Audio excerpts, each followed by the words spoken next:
So, ladies and gentlemen, thank you for your time joining us today on this very interesting session on agricultural tech space in Africa. My name is Kenneth Izomo, and I'll be moderating this webinar today. And at the same time, joining me to moderate is Mr. Bankole Oloruntoba, the CEO of the Nigerian Climate Innovation Center in Lagos, Nigeria. Mr. Bankole, you're welcome.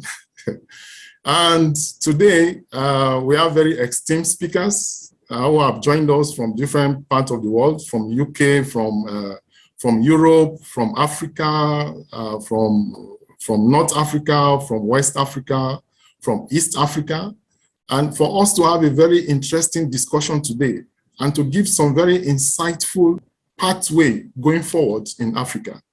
Already, the agricultural sector in Africa is a very interesting sector with several initiatives ongoing and very interesting social innovations also in the loop. And at the same time, this session will be discussing some very insightful approach on how to move this section forward in Africa. And ADL-INNET is very pleased to welcome you all on board. Thank you for joining us today. And ADL-INNET has been created to engage with the different sectors and stakeholders in Africa in order to see how we could move the various sectors in Africa forward and to have some very interesting dialogue in order to innovate the various sectors. And it's a platform whereby you could have the opportunity to join several sectors almost at the same time for you to understand what is going on, what are the challenges, what are the innovations, how you could also contribute your own advice, and of course, to see that we have a very interesting digital space in Africa. And today, we'll be starting now with the introduction of the speakers. Mr. Bankole, please, over to you. All right, thank you very much, Mark. Sorry, Ken, I've been dealing with Mark Napier from FSD for the past 3 days, and so it's always one phone call about the, after the others. Okay, so here we are. It's going to be a very good conversation, and we need, as much insight as possible around, knowledge, and something that is a bit more tangible, around feedback on how to proceed with some of the ideas that you have. So let me start with myself. Like I said earlier, my name is Bankole Oloruntoba, and I lead the team at the Nigerian Climate Innovation Center, and I'm also the honorary consul to the Embassy of Finland in Nigeria. And oh yes, I see Tula has been. When I saw Tula, I said, this is my Finnish people. So with all excitement, we have a new ambassador, Lena. Ambassador Lena. She just resumed a few weeks back, and so it's going to be a very fun year for her and also for me, as the new honorary consul.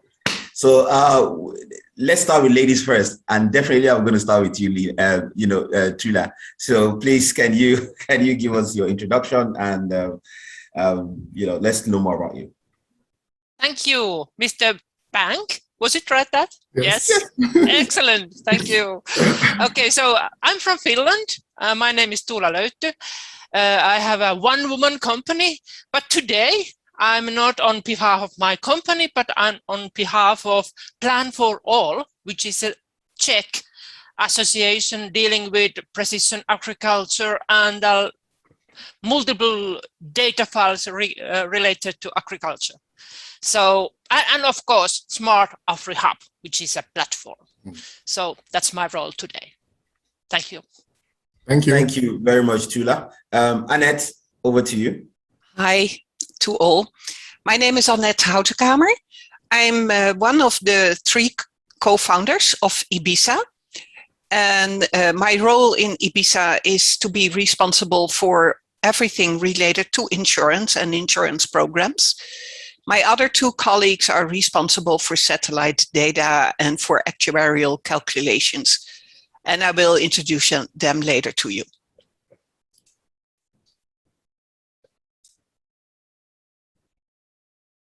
You are muted. You are muted. Yes, I muted myself, yes. Okay, so over to Ronnie Wright. Okay, hello and greetings to you all. I'm Simbaji Ronald and I am from Uganda.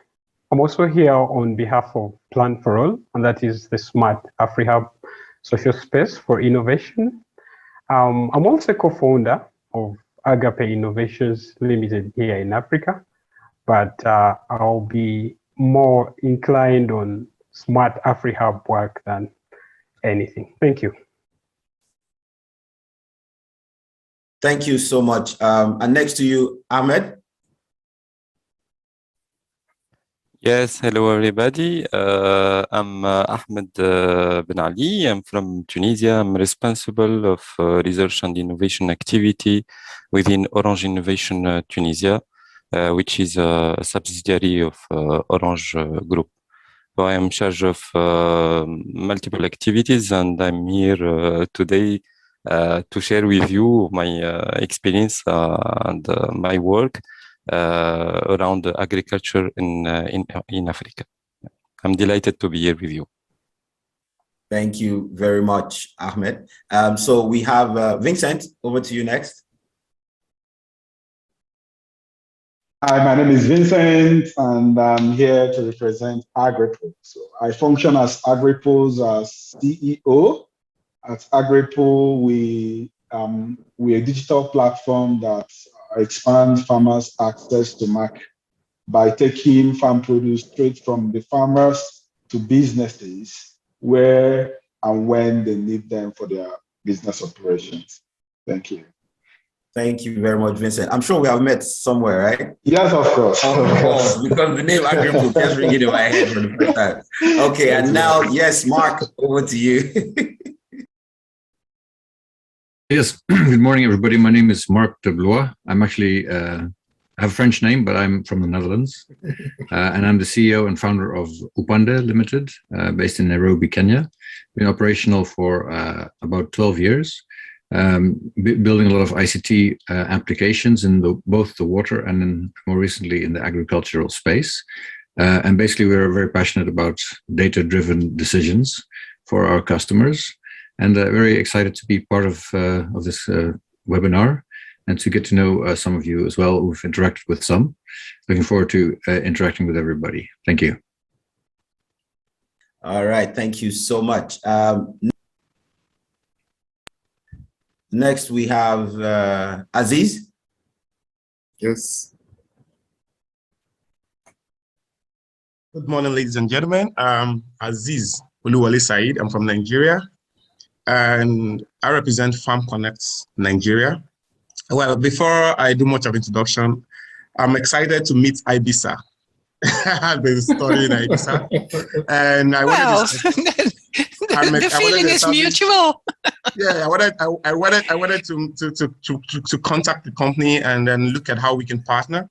And I'm excited. Ibisa is here. And then coincidentally, I have some guys who've been talking to me from Czech Republic. And I'd been a bit slow because of the Czech Republic thing. And I'm excited that we can drive things faster. And for Mark, coincidentally, I've been looking at your product, and I was thinking that sometime I was going to be in Kenya and I was going to find a way of contacting you. And kaboom, I met three of you right here, and I'm really excited. Thank you very much. Okay, I'm the CEO of Farm Connect, and then we do three things. We are farmers. We focus on climate smart farming, using control farming system on vegetables and aquaculture, different value chains, about 7 value chains that we operate on. And because of the scale of our product, we also believe that we need systems to run our projects.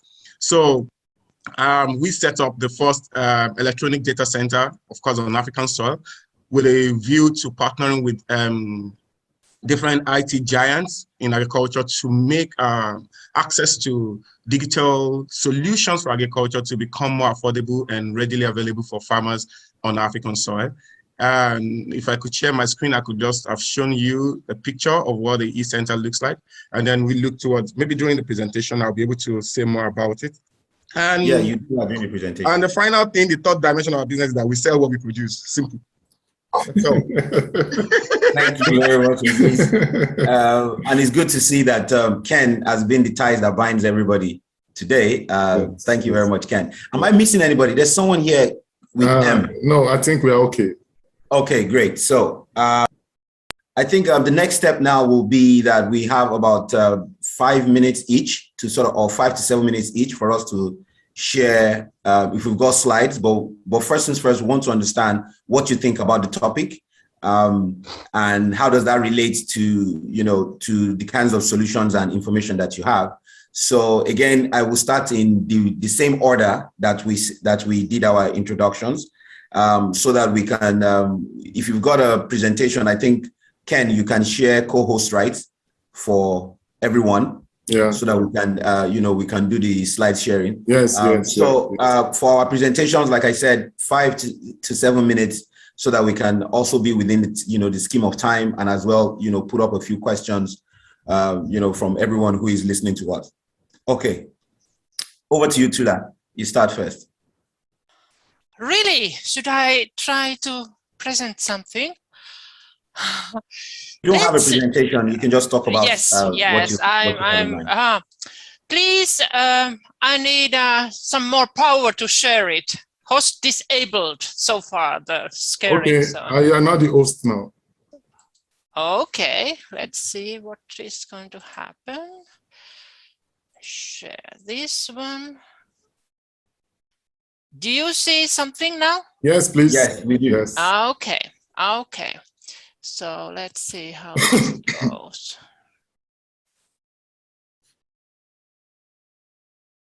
I think I will swap. No, it's correct. Yes. So, Smart AfriHub and Digital Innovation Hub. And as you know, Digital Innovation Hub is something European Commission is pushing to happen throughout Europe. And that's why I want to talk about it. I have added here a couple of links, which you may get it from here to check what kind of organization is Plan for All and what kind of platform is Smart AfriHub. But now let's start. I welcome you to join in Smart AfriHub community. Smart AfriHub is an I have to check this. Smart AfriHub is a digital innovation hub, but it forms a social space and resource hub for smart agriculture in Africa. We, that is my Uganda colleague, Ronald, and I will be your hosts in this journey. Plan for All is the key player behind the Smart AfriHub, and I have a privilege to be committee member since 2016. So that is my background for this journey. A little bit words about myself, very briefly. My background is in industrial engineering. 18 years in industry. Then the next phase was 18 years at university. And nowadays I'm an entrepreneur. When I think about my journey, my career, everything has been related to food or rural development, at least during the last 20 years. So that is my connection to agriculture, agri-food domain. Now, let's start to think about Smart AfriHub platform. This slide demonstrates the key contents and concepts of the Smart AfriHub. We have in the same hub access to open data, very big resource, tools, for example, layers, Layman, OpenMeter, Jupyter Hub, SenseLog, just for example. And several applications, and everything is open source, open data. We have also there information about conducted innovation experiments. That is hackathon challenges, in other words. And we also have an interface for Science Shop and Knowledge Forum. My task in this presentation,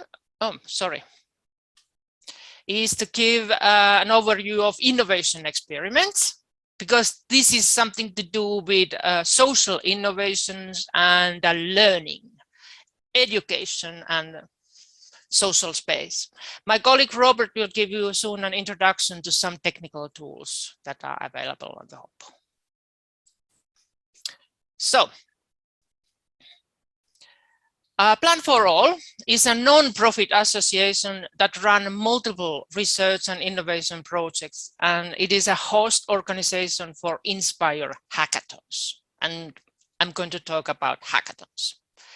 Plan for All aggregates large open datasets related to planning activities, for example, spatial and urban planning, rural development, transport, environment, tourism, and precision autonomous farming. For example, open land use, smart point of interest, and open transport map are the key datasets. The Inspire Hackathon concept was born as a means to support sustainability and implementation of results of the European Commission funded projects like Horizon 2020. So we want to use the results, exploit the results of project in a wise way. And that's why Plan for All was also established. Another goal was to bring together different project communities to facilitate the transfer of technology and knowledge between projects and with organizations. So now about hackathons. Since 2016, totally 18 hackathons have been organized by the Plan for All Association. Quite many, not only one per year, but several per year. The 19th hackathon is just now ongoing. The name is Agri-Hub Inspire Hackathon 2021. In the slide, on the right side of the slide, you can see the network of supporters, co-organizations, and active hackers. And that slide tells about Nairobi Hackathon, which was conducted in 2019. But we have, let's say, a solid supporters group which follow us from the hackathon to another.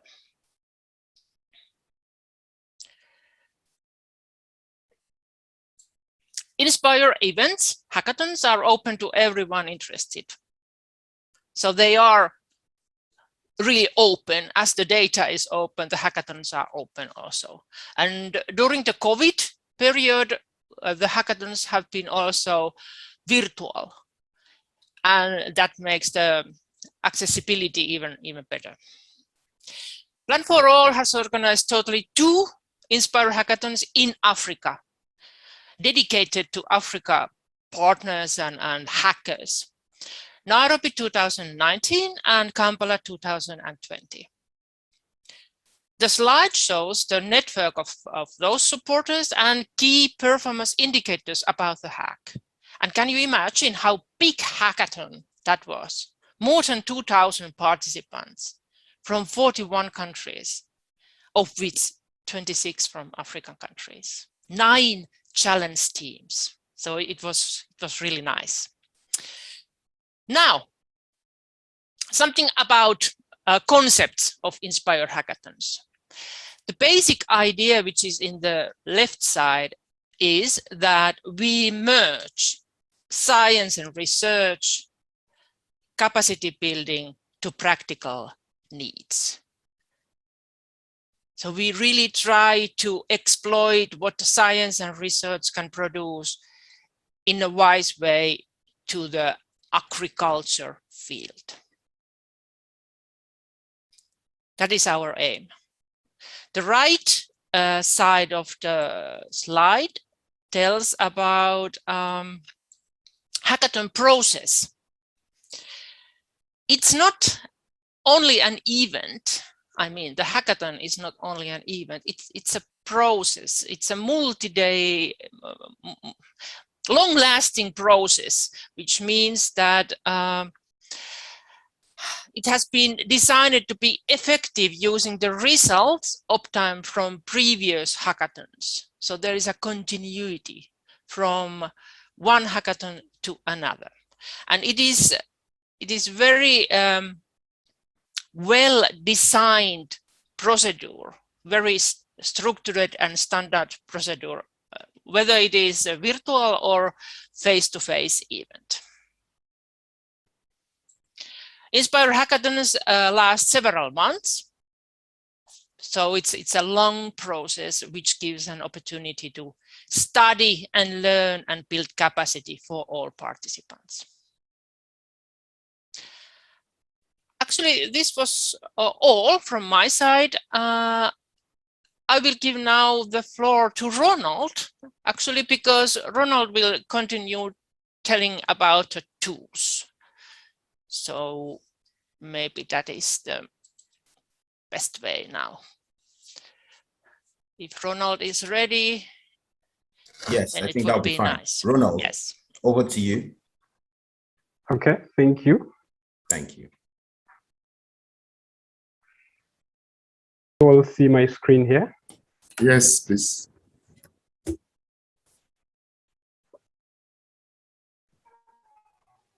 Okay. Hi, everyone. And once again, I'm very much excited to be here and to sub a topic on agriculture 4.0. As said before, my name is Simbaji Ronald, and I'm here on behalf of Smart AfriHub, which is a social space that fosters smart agriculture in Africa. I'll go ahead and pick it up from where Tula left it to tell you a few things about the different functionalities and output of the hub. First, I'll request for a few minutes to talk about myself. I've been in both the entrepreneurship and industry sectors, and I really have some considerable experience from the painting industry and climate field, where I'm trained as a meteorologist. I've also had experience of over 3 years in agricultural research, which makes me kind of at a good point to talk about this issue of agriculture. As you can see on my slides here, I've also, as I said before, I'm a co-founder of one of the Agri-Tech and ICT companies in Uganda, which is called Agric-Technovation Limited. And majorly, our work here is to use innovations and improve Africa's agriculture. One good example is the push-pull app for cereals that we recently from universities in the UK and ICT that is meant to help farmers control the striga weed, the fall armyworm, and the stem borers. So moving on to Smart AfriHub work, as Tula said before, Smart AfriHub is a social space where we do a lot of co-creation and co-designing that actually informs a number of challenges that are actually used or tackled in different hackathons, like she mentioned the previous Nairobi Inspire Hackathon and the Kampala Inspire Hackathons, which were both designed entirely for solving problems in Africa. As you know, or as you can see from my slides here, these are some of the outputs and from the different hackathons that are informed by the very, very challenges on ground in the African continent. And the beauty about this is that this is co-design work, whereby both the European experts and the African team come together to think about solutions, which inspires a lot of learning and skills development. All this work can be done or has been done with open source data and tools that you can all freely check out at the hub. There exists a number of open source software and applications in GIS and geospatial data management that can be used, because Smart AfriHub is about do it yourself.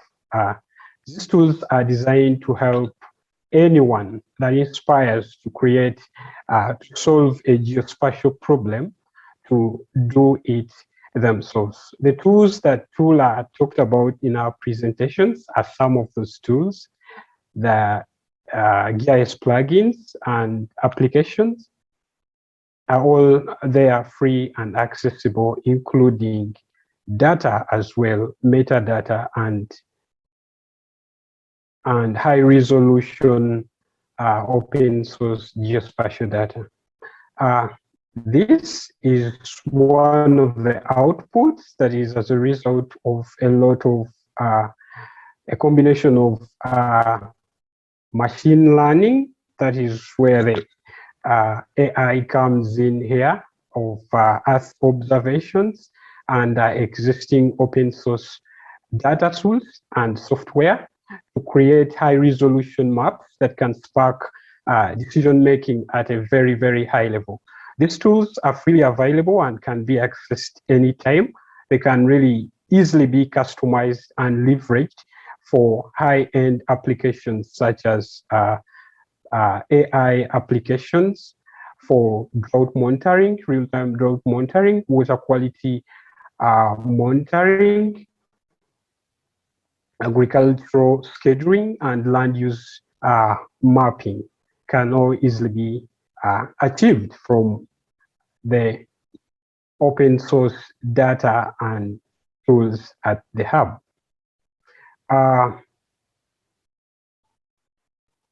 You can go ahead and explore a number of tools at the hub and the data sets, and you can feel free to join the hub at any time together with our colleagues to make more innovations and applications that can be used to solve solutions in the African agricultural sector. Thank you for now. That's it from me. Thank you very much. Thank you for your presentation. And you can give us back the host. And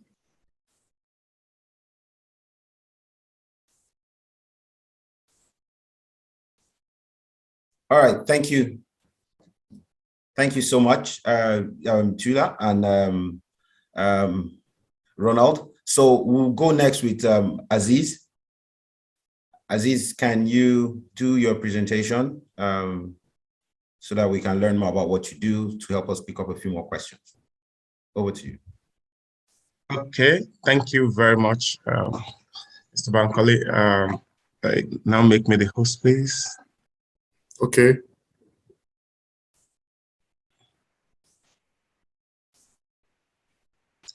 Okay, my slide is a bit big, so I'm going to jump some. My name is Aziz Oluwali Said, and I'll be doing this brief presentation about what I do. Okay.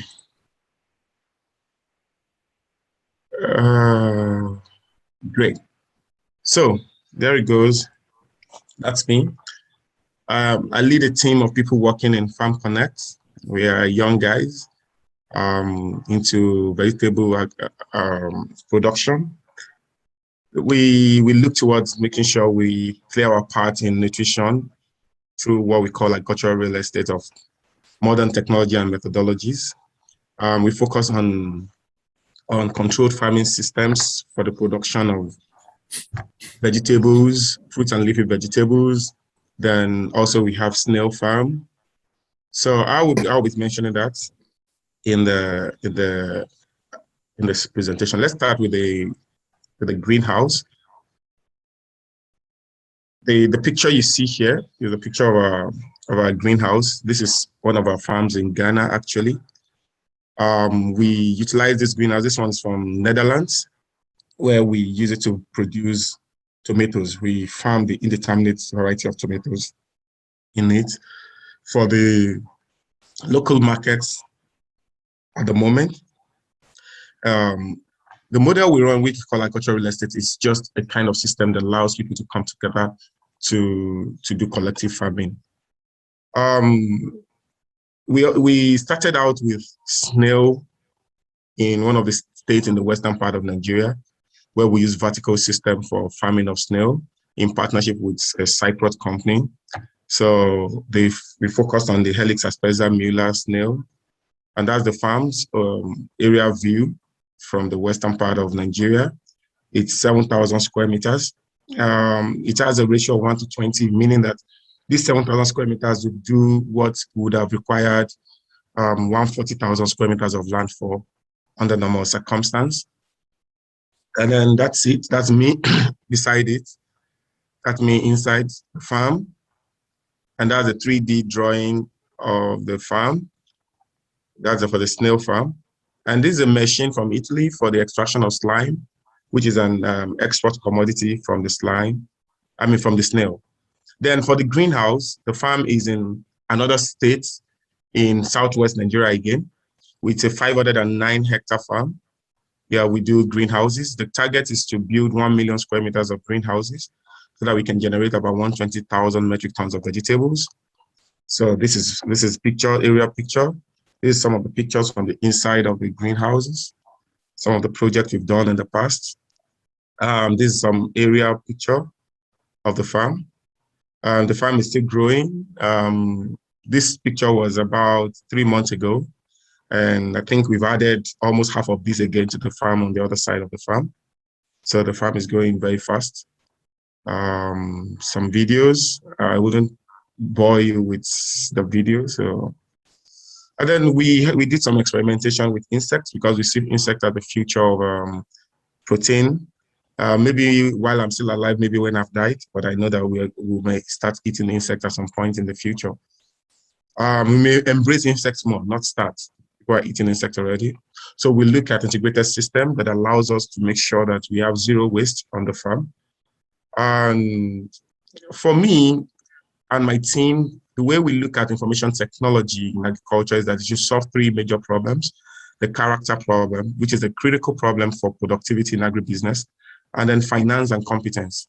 So we said on the area of competence, we should be able to provide data, help with planning, record management, warnings and alerts, weather information, pest warning and management, fraud reduction. Fraud could be time fraud, financial fraud, or other logistical fraud. Security, logistics management, input management, training, information, coordination, and market access. If you're talking about IT in agriculture, these are the solutions that we know that can enhance competence of a farmer. And on the area of finance, we should help farmers to be able to have access to patient capital. Please take note of the word patient capital, because we believe that farmers can do well when they don't have money that can stay with them for the period that they need to break even. Diasporal investment, of course, very important for Nigeria, especially a country where the economy needs to grow faster than it's growing. It should be able to facilitate collaboration in agricultural operation, help collective farming or cooperative farming. Agricultural real estate is my brainchild. I started agricultural real estate, I think, in Africa. In the world, I don't see anybody really doing it. So, but it's a 2-year groundwork I did. And it's simply when people can co-own houses, why can't they co-own a farm? And instead of going on subsistence agriculture, we can have a commercial scale agriculture owned by several people over a period of time. So we could do something immense and something really gigantic. And then IT should also help people to have access to loans, to grants, and of course, government intervention should become more available. It's a big issue here. When you hear government intervention, you somehow just think that it's for some set of people. Please, can you all still hear me? Because I have a monitor here and it's not showing me. Can you still hear me, please? If you can hear me, just yes, wait. we do. Yes, we do. Yeah, great. Yeah, because I have another screen I'm using to monitor myself to be sure I'm still audible. And it stopped working. Okay, great. So then when we talk about character, we need to be able to re-engineer the mind of the farmer.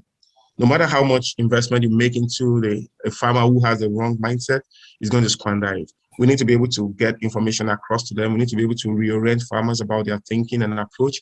We need to train them until they build the right work ethics, and we need to make sure they would have good work ethics through alerts and information management, telling them, okay, do this now, you have to do this now, those kind of things. Software apps that provide these solutions are very essential. Advisory services, and of course, I hate this word, African time. The African time is a mediocre time. So we need farmers to understand that agriculture is a business of time management. And when we know this, we will be able to accurately plan and execute our agricultural plan. So I'm not talking about this. This is how the dimensions at which I believe agriculture should influence people's life. I'll share the slide with Mr. Ken, and then he can share with everyone. So I started to support the production and the sales. I started an e-center also in Oyo State, another state in the southwest of Nigeria, where we look towards making digital or smart farming solutions available to farmers, which will be opening up in the second quarter of next year, where we can provide drone services. We have drones, different drones for 15 different solutions, from plants protection, crop accounting, water level management, spraying, surveillance, and all the lights. Then we also have sensors that we put on the farm to give us remote access to data coming up from the farm. Apart from the drone, we have mobile platforms which we have built. One was built in Thailand, one was built locally. To help farmers. You can station on the farm, you can help farmers with data collection or working on the farm in a comfortable environment and collect necessary data that they need to collect. We call it FAGEX. And FAGEX, in the next 3.5 years, we'll be supporting about 2 million farmers in Nigeria with digital extension services, which we cut across access to market, finance, access to finance. We provided a system called AFIDE. AFIDE is agricultural and financial inclusion of daily earners, because these are a population that constitute about 40% of Nigerians who are financially excluded. And we need to get these people to be financially included, and they sit over on a cash flow in excess of 14 trillion naira. If such money, a bit of that money goes into agriculture, we'll have a spike in our food security. So we create a system, and then this system will upgrade into another thing, which I don't want to mention now, which is called a kind of agricultural fintech, where we can help with better distribution of food and access to food. I mean, these are solutions. We have also built something called Agrivent, which will be opening up to the public next year. Agri from the word agri, and the word avant from the word to sell. If you put together Agrivent, it's also like like very close to what Agripol is doing, but of course very different from what Agripol is doing, which will help people to have access to farm. Then the data center will coordinate all of these, and also partner with giants in different aspects of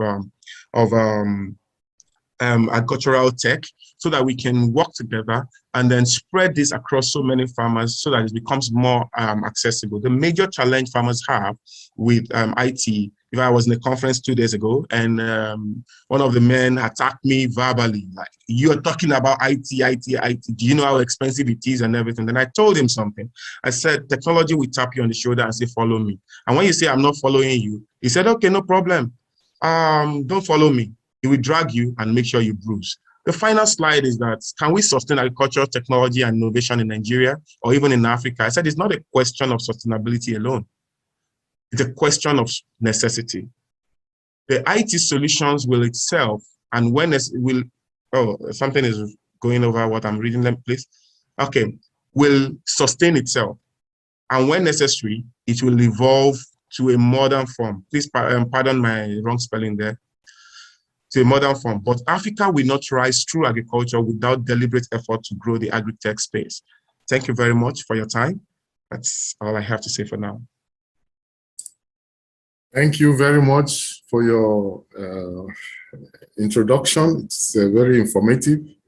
And we'll come back to you with some few questions in the next session.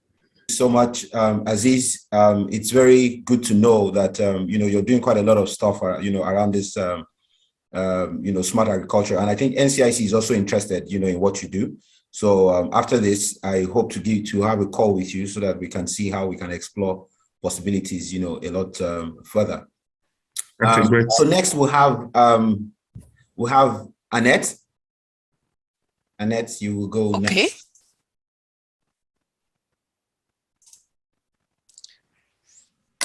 So, in many countries, large sections of population have little to no insurance coverage, as you no doubt know. However, insurance is important to safeguard progress in economic development and to cushion the financial impact of illness, death, accident, crop failure, or destruction of property caused by natural disasters. Insurance complements other financial services, such as payments, savings, and loans. If appropriately designed, insurance products can help to ensure that all men and women, in particularly the poor and the vulnerable, have equal rights to economic resources, including finance. Insurance sustains other development efforts. After many years of financial sector development aimed at low-income markets, it is clear that a combination of inputs is required to lift people out of poverty, such as stable employment, training, access to markets and finance, and economic growth in general. Although each of these has a role in risk mitigation, good value insurance is what will sustain such development efforts in case of a crisis. Research in West and East Africa proves that farmers with weather insurance invest more. Farmers' underinvestment in agriculture was proved to be driven by risk, rather than by lack of capital. This research found that farmers who purchased weather index insurance increased their expenditures and invested more in agricultural inputs such as fertilizer and better quality seeds, as opposed to those who did not purchase insurance.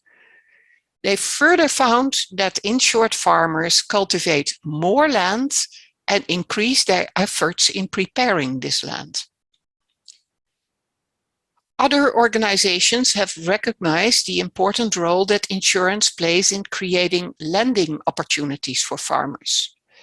By bundling insurance policies with loans, farmers' credit access can be improved because the insurance provides security for the lending institution. Higher loans allow for higher investments, which can ultimately lead to an increase in production and thus increased food security. Insurance complements and strengthens other climate change effects like awareness raising about how to adapt, mitigate, and reduce the impact of climate change and early warning systems. But it needs to be distributed to low-income people at an affordable premium. Claims handling costs as well as distribution costs need to be drastically lowered for insurance companies in order to reduce this premium.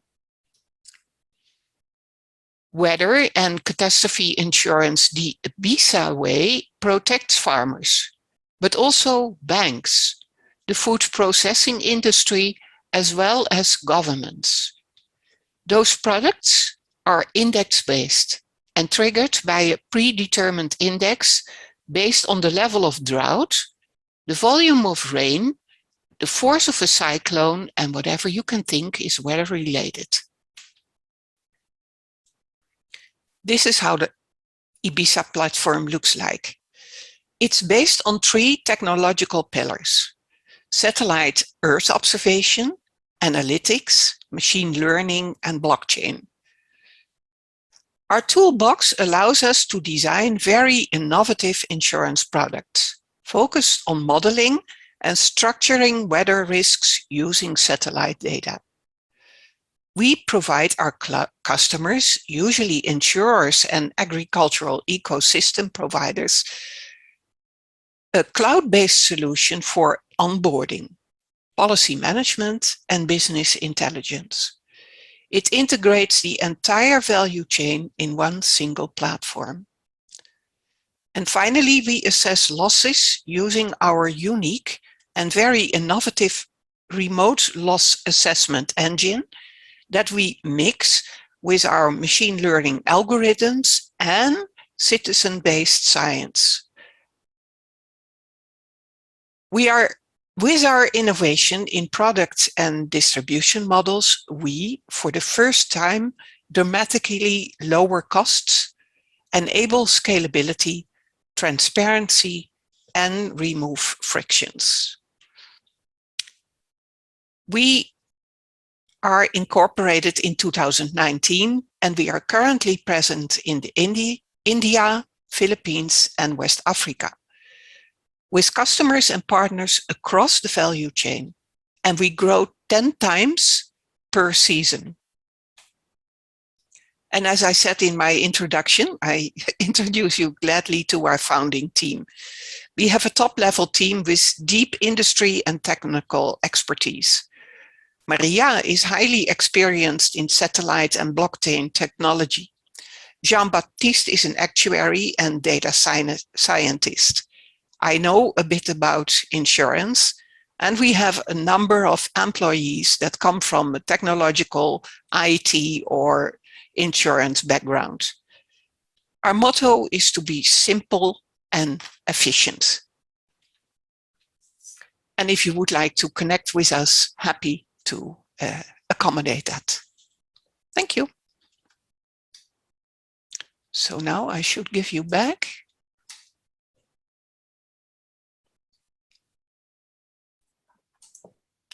I think you are now back in charge as a host.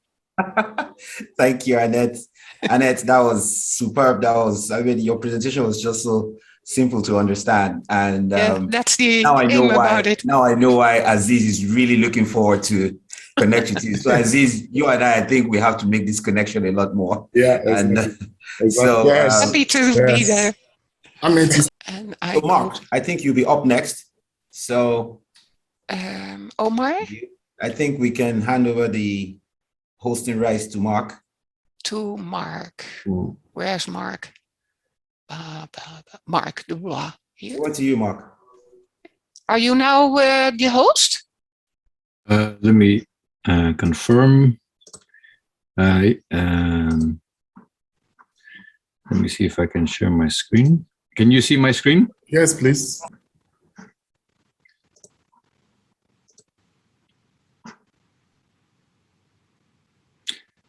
So yeah, thanks very much for this opportunity.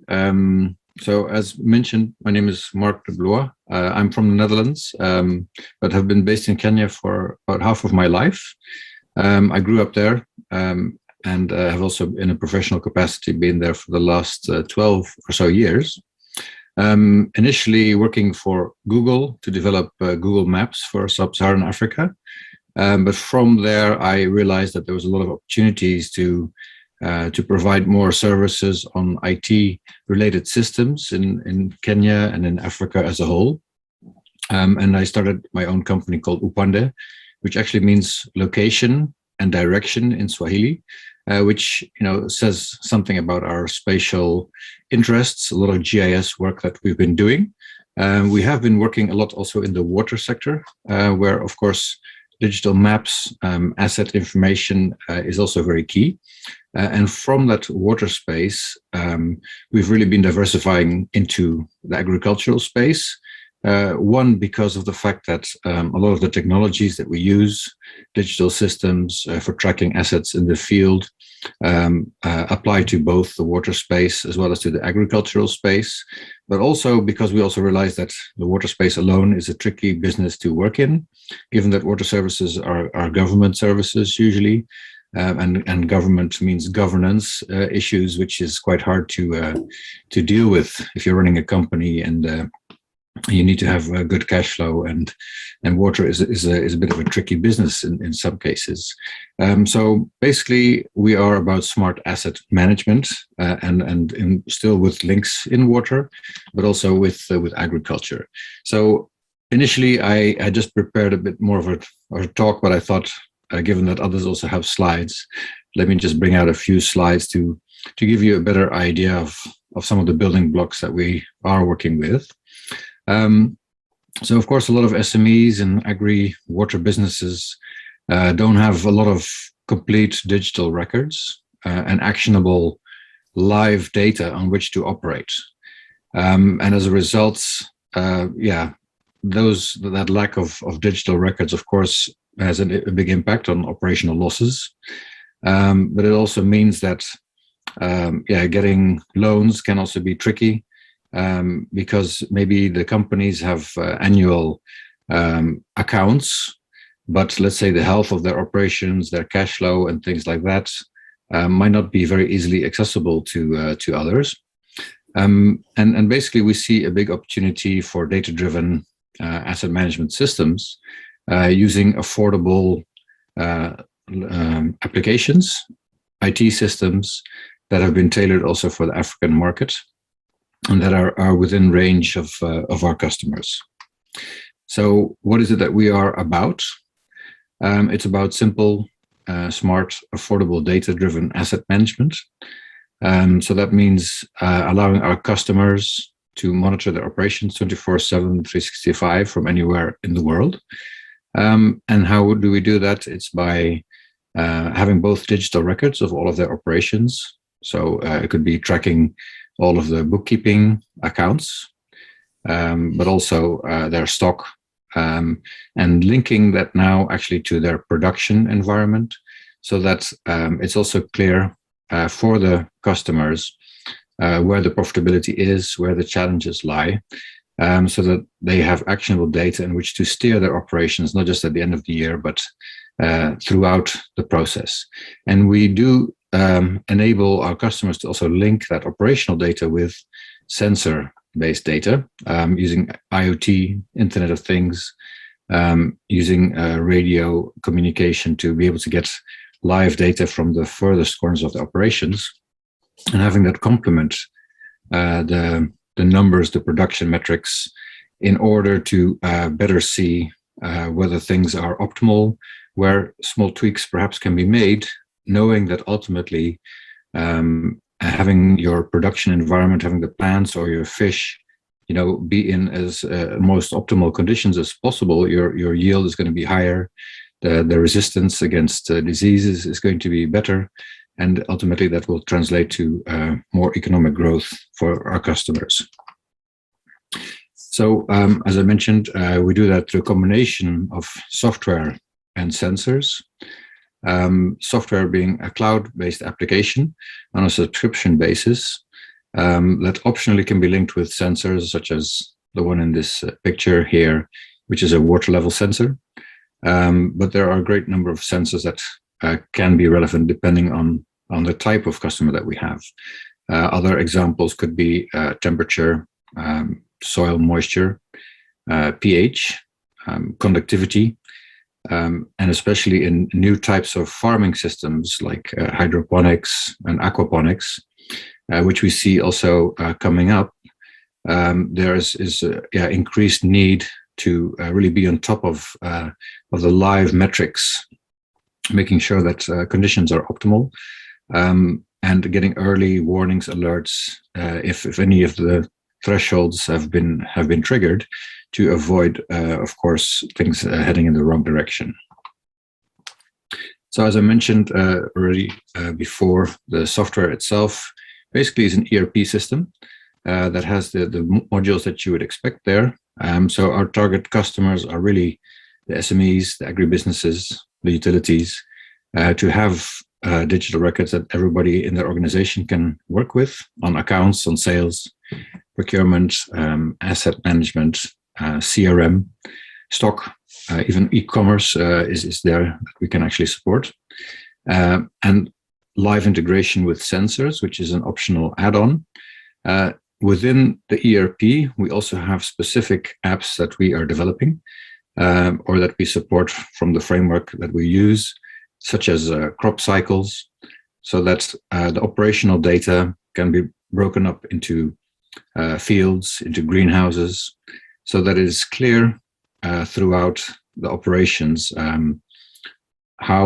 which part of the operations is more lucrative than another, which of course is useful information when planning, when reflecting, and also when tracking performance live. We have special modules also for the water sector, as well as for aquaculture, where we, for example, allow the farmers also to benchmark themselves against industry standards, so that they can also know how well they are doing, comparatively speaking, where they actually should be, if they are using the right procedures and the right feeds and things like that.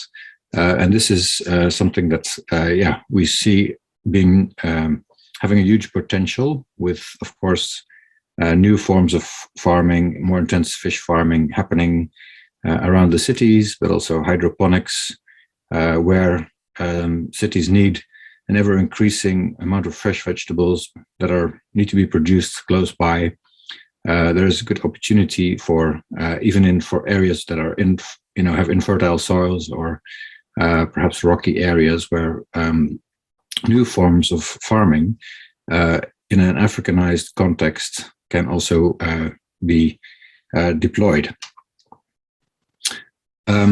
So the idea of the tools are that not just the CEO or the management team will have access to the modules, but that it's also possible to assign tasks from the system to different operational staff. So, for example, people who are out in the field are able to be assigned tasks.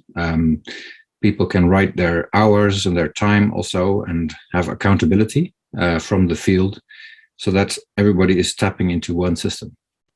So, of course, different access levels very much possible. And we also realize, of course, that not everybody has a very high-end phone and is not very interested to install too many apps all of the time. So what we've also been working on is integrating now this platform with bots, with social chat applications such as WhatsApp or Telegram, so that we can also meet people at the point of where they are accessing already the internet and web services without having to install a lot of other extra applications. So what it is that we're supporting our customers to do is to be able to reduce their running expenses, of course, to tweak conditions so that they can actually increase their revenue and get live access to the system so that they can actually do preventative maintenance, corrective actions as soon as possible, in order to keep their targets, of course, up with what they have actually planned. The types of sensors that can be used, of course, is enormous and ever increasing. We've been able to access data from a great range of sensors that we actually have out there with our customers.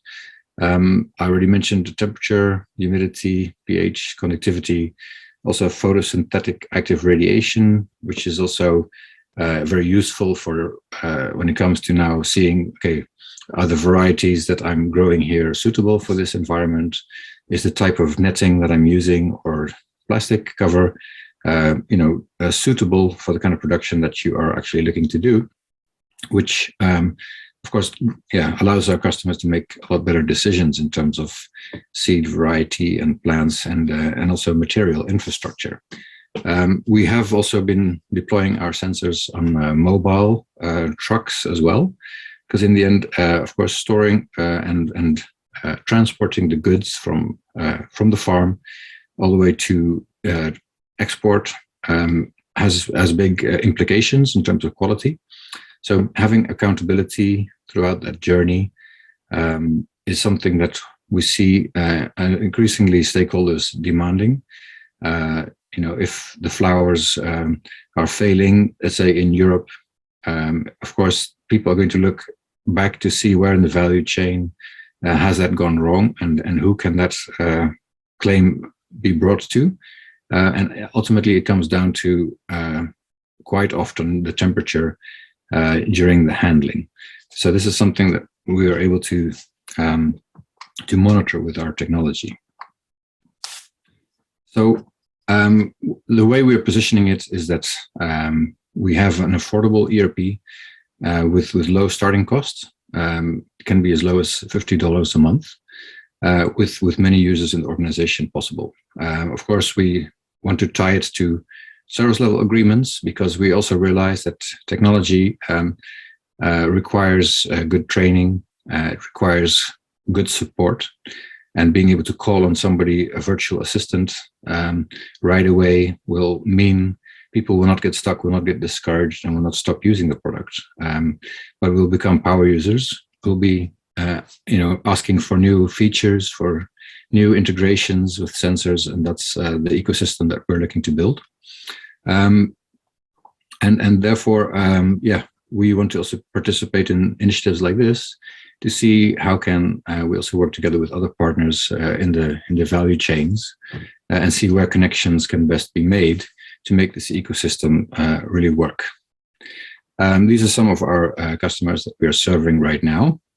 As I mentioned before, we are particularly looking at new forms of agriculture, hydroponics and aquaponics, as we see good opportunities in that space. Having said that, we do have our customers also in the flower space, the ones who are producing vegetables, and they need services like insurance, they need services like infrastructure, and therefore I'm very excited to be part of this initiative and to see that there are links that already can be made from this. I'd love to explore that further. One of the things that we are also currently piloting is a remote access by financial players. So when we do have a system that our customers are using, it's quite possible for the system to generate live reports or to give remote access also to investors, to funders, or to banks, for example. So we're having a partnership with a few banks in Kenya at the moment to basically help them de-risk the loans that they're offering to their customers, because of the fact that they are able to get metrics on the running and then the health metrics of their investees or of the people that are receiving loans from them, which will allow them to have confidence that things are being tackled well, that there's accountability, that there's transparency in reporting. So this is something that we're also pretty excited about and have good expectations on. So that is some of the work that we're currently doing, and happy to discuss any part of it and take any questions. So thanks a lot for your time.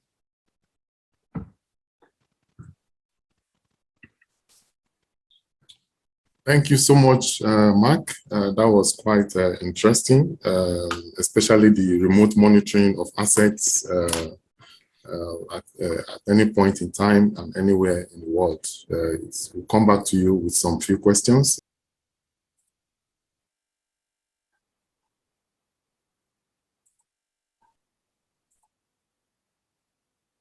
Will you show my slide? Yes. Okay. So, hello everybody. I present myself. I'm Ahmed Bernardi. I'm responsible of research and innovation within Orange Innovation Tunisia. I'm delighted to be present with you today and make the choice to make a focus on one of our projects in agriculture thematics. So increasing both production and sales in daily challenge for the majority of African farmers. In particular, the development of fruit sector in Africa is severely apparent by the lack of advisory tools, which could be used to determine the status and the quality of the production. The question, how can digital technologies help farmers in a constrained context? This is a challenge that Edge artificial intelligence will address by bringing concrete aids as close as possible to the field, allowing data to be processed. Sorry. Do you still hear me? Yes, please. Okay, sorry. So I said that by bringing concrete aid as close as possible to the field while allowing data to be processed in an optimized way and providing in-depth analysis for all stakeholders in a given agriculture sector. So our our research work in Orange, in the context of an olive trees farms in North Africa, typically in Tunisia, we are studying a use case where a farmer uses a mobile application to take photos of olive trees, foliage, and detect potential anomalies thanks to a first banded algorithm. In addition, other data are collected on the field through different measurement tools. I can cite LIDAR, for example, or a spectrometer. Other sensors in the soil and from the sky, of course, through multiple multispectral satellites imagery coming from SOBLU consortium. SOBLU is a consortium which is Orange take part to collect image from Sentinel-2 and Sentinel-3 and also Pleiade. The combined analysis of the collected data, for example, water and nutritional stress, biophysical properties, mineral and chlorophyll content, can give critical information to the farmers and provide decision support. For example, the watering and nutrition of trees. It's an occasion to thank the research center in Tunisia, CRNS, le Centre de Recherche Numérique de Sfax, based in Tunisia, for their collaboration with us in this project.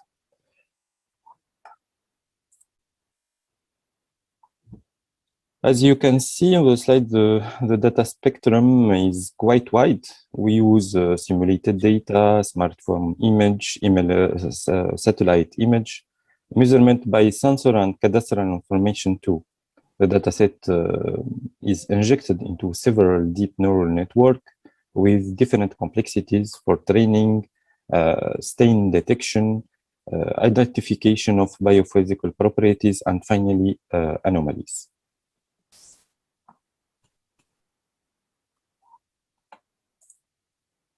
Just a slide to resume the logic. As you can see, we try to collect many data from 4 levels, if you want. So we have the underground floor with sensors in soil, other boot on the area. We also have the helioscopic stage with drone. And finally, the fourth one, synchronous orbit stage with satellite and nanosatellite. The idea is to collect data from these different levels and aggregate them in a base of data to make processing and apply our artificial intelligence algorithm.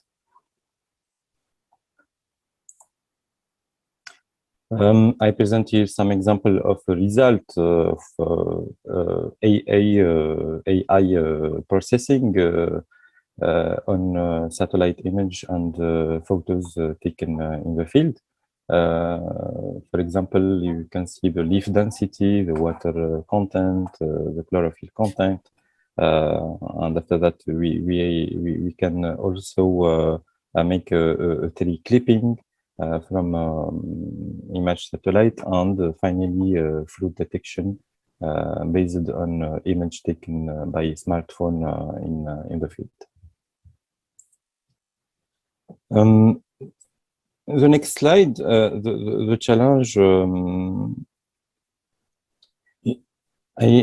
want to say in remote rural areas where connectivity is scarce, bringing robust and autonomous computing capacities as close to the field as possible is a requirement.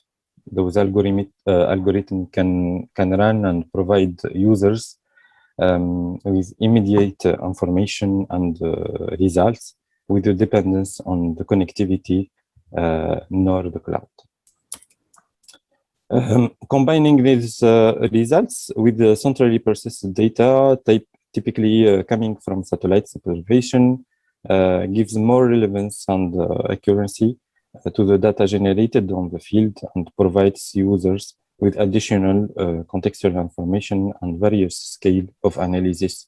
We can have a logic only for farm.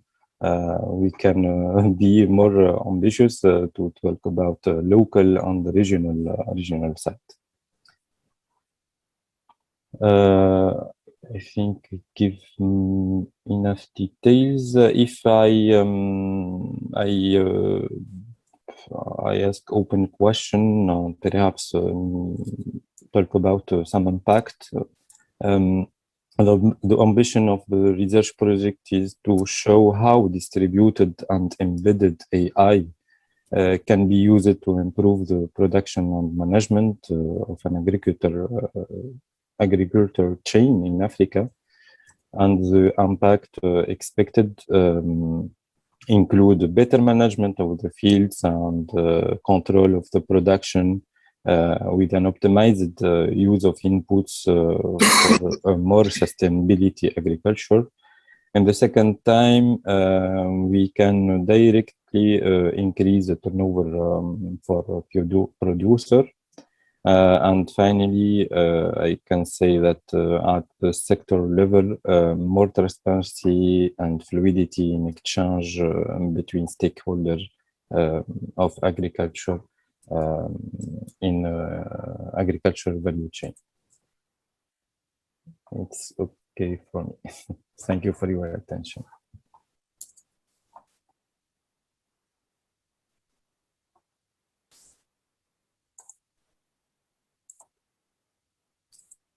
Okay, thank you so much for your presentation.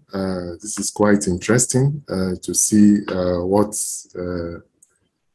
your organization is doing in the value chain of this agricultural sector, especially enhancing the impact of digital penetration and transformation in the agricultural sector.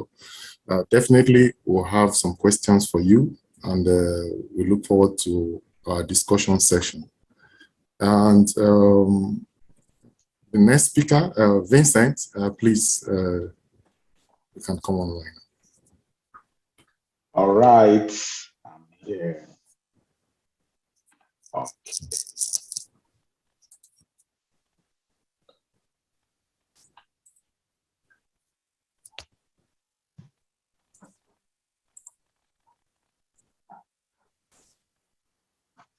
Okay, hi everyone.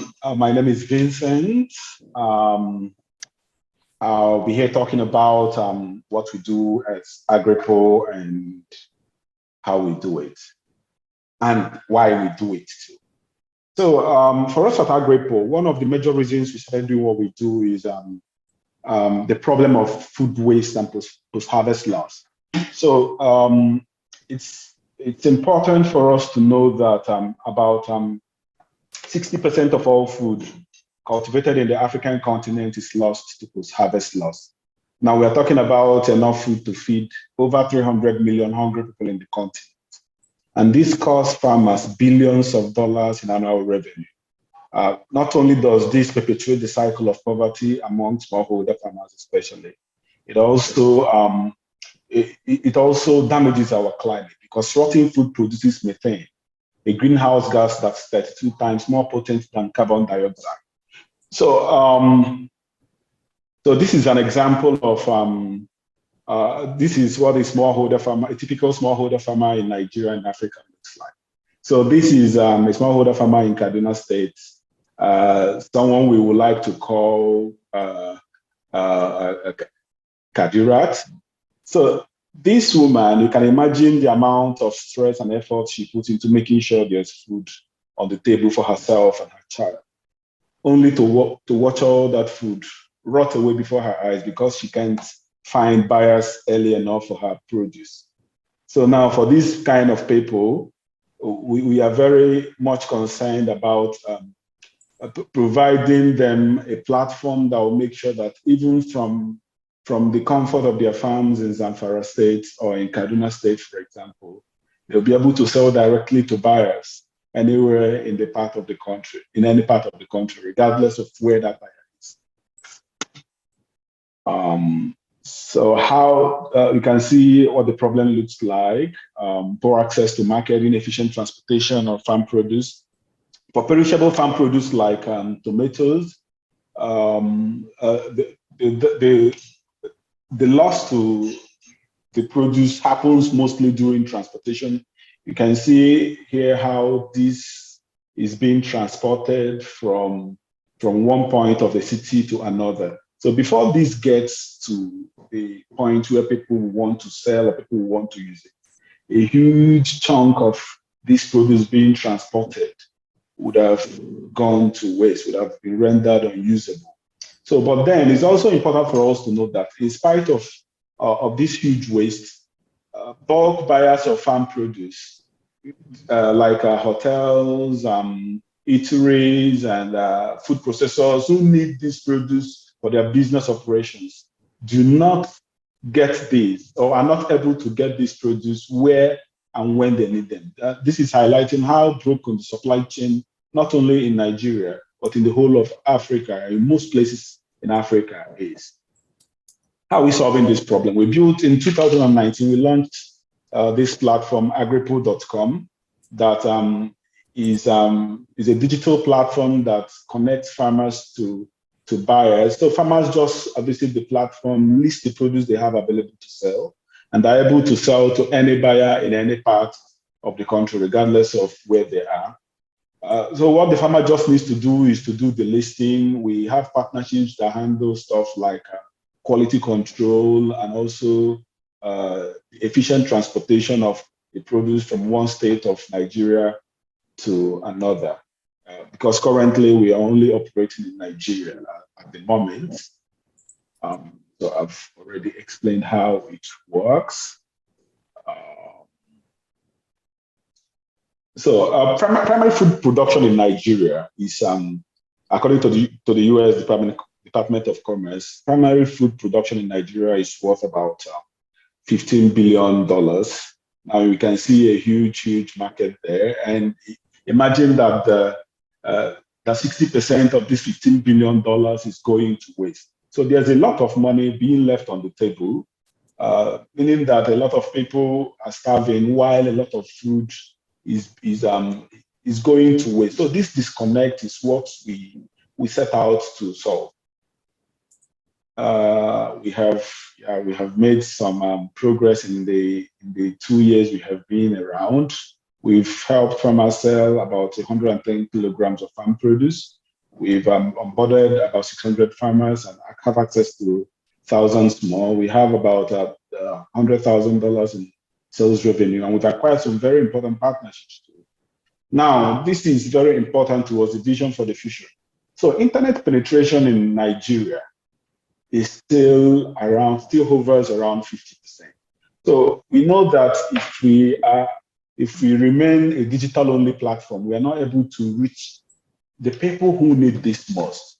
So we have we launched late last year. We launched what we call the Agric franchise model, which gives us which is basically a partnership between Agric and owners of existing farm produce stores. These are physical locations that sell farm produce. So while these farm produce stores are obligated to buy farm produce from us, they now cater to the people who are not able to use our platform for one reason or the other. People who buy in smaller quantities, because we cater for businesses that buy in bulk only, so that it will make economic sense. So these kind of stores, they cater to the people who are not able to access the internet. They cater to the people who do not know, are not educated enough to use our platform.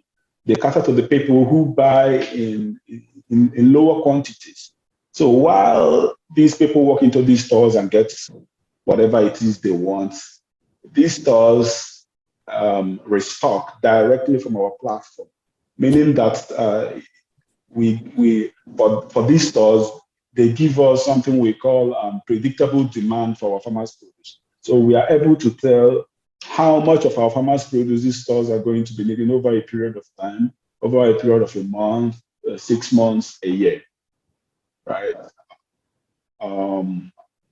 I have some experience in agri-produce. Not only have I done buying and selling of farm produce before deciding to do it large scale on a digital platform like this, I have also worked on another digital platform for now, so giving me an experience of how digital platforms like this work, how users are going to interact with our platform, and stuff like that. So I also have a co-founder who also has over a decade of programming experience, has a bachelor degree in computer engineering, which is also a plus for maintaining and running a digital platform like ours. So for us, Agric is not just about business for us. It's about saving our environment, because from experience doing this, we realize that that Africa does not have a very, very huge food production problem. Yeah, there's a food production problem in Africa, but it's not as big as the post-harvest loss problem, which is which takes away 60% of our food produced in Africa. So this is enough food really to feed to feed the 300 million hungry people on the continent. I also have to point out a few things. About 25% of the world's fresh water is used to grow food that is never eaten. 25% of water people would have channeled to other uses is used to grow food that is never eaten. And if food waste were to be a country, it will be the third largest emitter of greenhouse gases after US and China. So when you look at this kind of data, you would know that tackling food waste is something everybody should be concerned about. And the best way in Africa, the best way in Nigeria to tackle that is for farmers to have a market early, such that once those harvests are coming out from the farms, they already have buyers for those produce, and also efficient transportation of this farm produce. There's also the problem of storage, which we are not currently tackling, but we are starting off with this. So in the next 2-3 years, we are hoping to be able to also not only connect these farmers to markets and efficient transportation, we'll also be connecting them to cheap and efficient storage also. So thank you. Oh, thank you very much, Vincent. This is quite interesting what Agripol is doing. This is another innovation in the value chain. and especially connecting farmers to buyers on time in order to save the lifespan of this produce as well, to prevent wastage. It's quite interesting what you are doing. This is another perspective of innovation in the agricultural sector. And we'll come back to you with some very interesting questions as well in our next session. You could just give me back the host now, and make me back the host so that we can start our discussions. Thank you so much for all the presentations. They are quite interesting, very insightful, what you do in the value chain, in your various initiatives. And going forward, we'd just like to take some few questions. We deliberate within ourselves to brainstorm and to see what is the best approach. And probably some of the questions are already answered in some of the presentations. We'll see. We'll come back and to check with you. And I would like to start. I will share my screen. These are some of the questions we have collected, really, and I've shared with you already.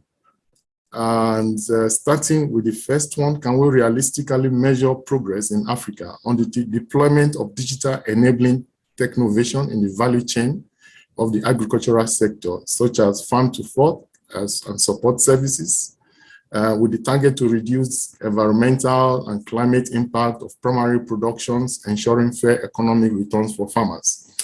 I think today from the presentations we have had some clue already in respect of this question, and probably somebody would like to say something in addition. Do I ask Agric Farm, please?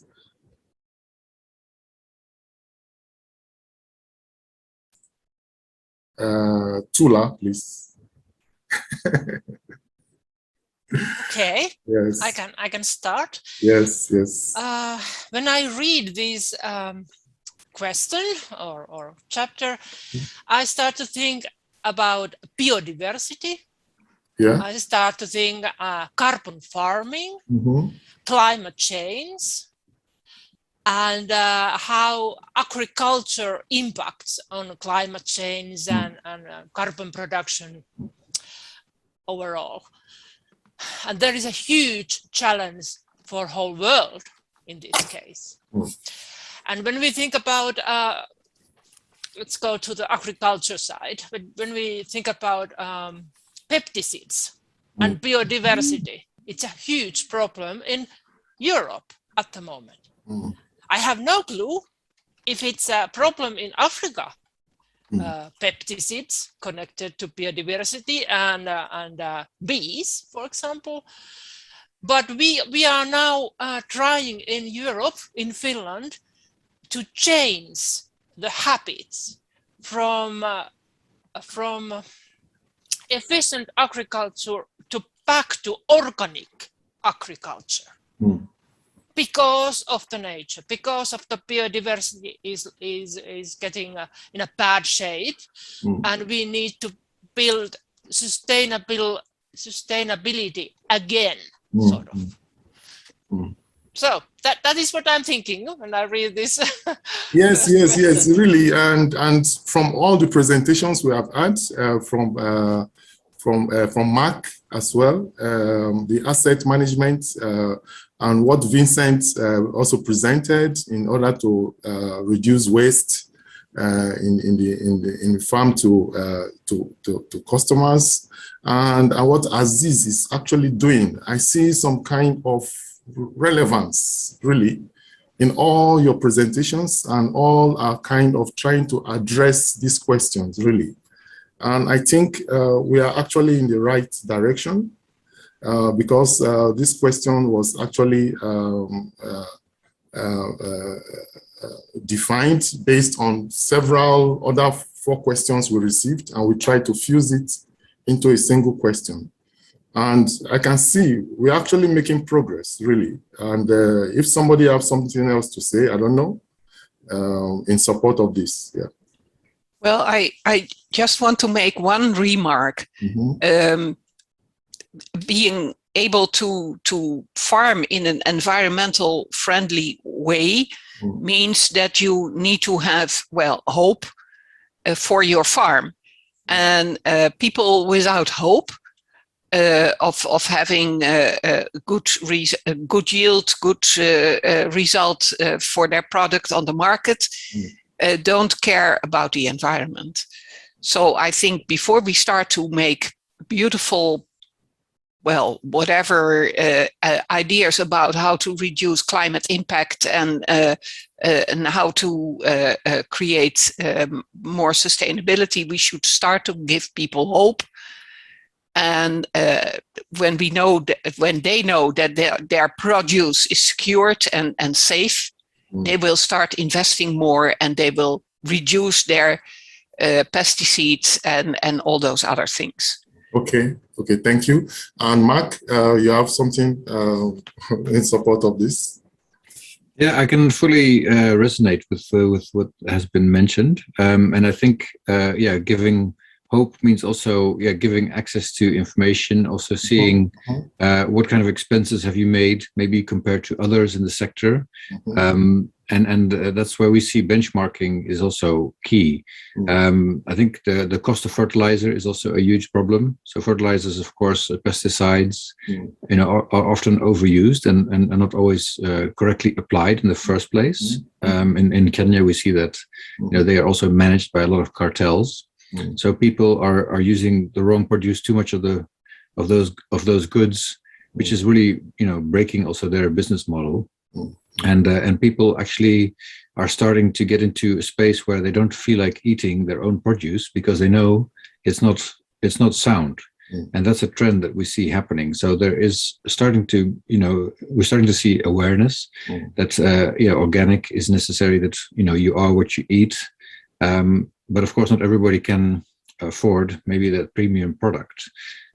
So that's why we also see opportunities for closed loop organic kind of farming, where you're actually able to produce the fertilizers locally, which means that that takes away a lot of the expenses. You're not dependent on hiked costs of imported fertilizers, but you can actually produce them yourself on site, perhaps, and that way you become less dependent now on these big forces that are actually hurting your pocket in the first place. I think one of the things that also came to my mind with this question is when we want to track progress, on this, it's also good to know who are the players out there, which are the farms that are participating, which are focusing on maybe also producing closer to the cities. And then, within my mapping background, I also have to think of, are the profiles, the locations of these farms known? Have they been added, to Google Maps, to OpenStreetMap, so that you can actually do also GIS analysis in terms of, what are the trends, and help in an open data kind of environment, share what's going on in this space, and that complements, some of the other more thematic GIS data that was also mentioned from, the Smart AfriHub, for example, initiative. That's what I wanted to contribute. Wow, that is quite interesting. And I think we are actually in the right direction, and we only need to put these all data together and for very informative insights, to have more good insights in what is happening. And the second question, I think Ibisa, probably you have something, and Mark also as well, and as well as Ahmed, you are doing something as well on artificial intelligence. I see relevance of your solutions already in this second question. That is Africa making progress in connecting the dots towards digital sustainability in the agricultural sector?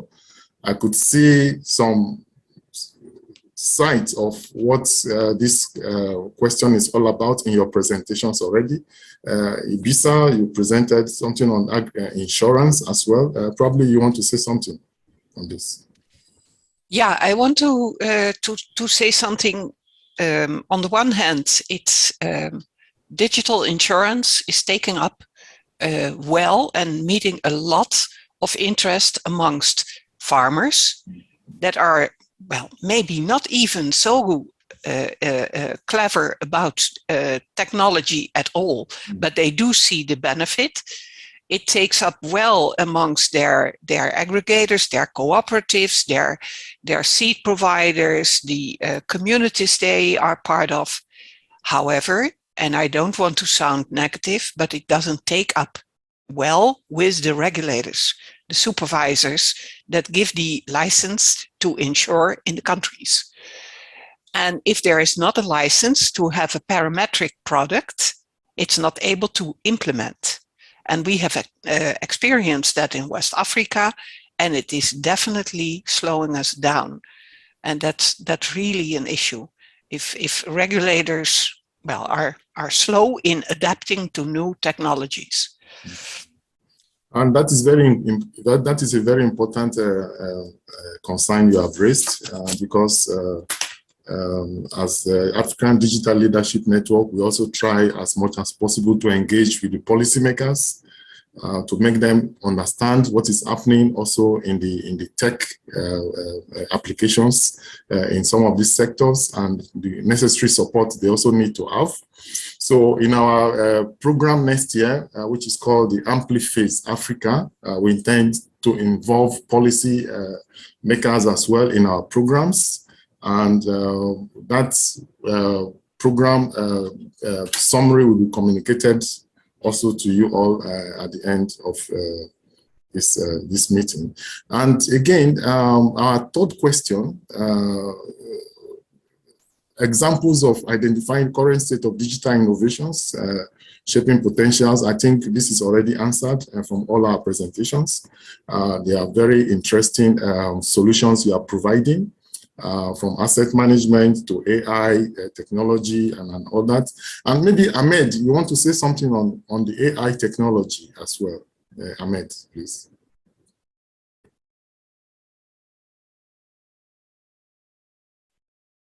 Is Ahmed still online?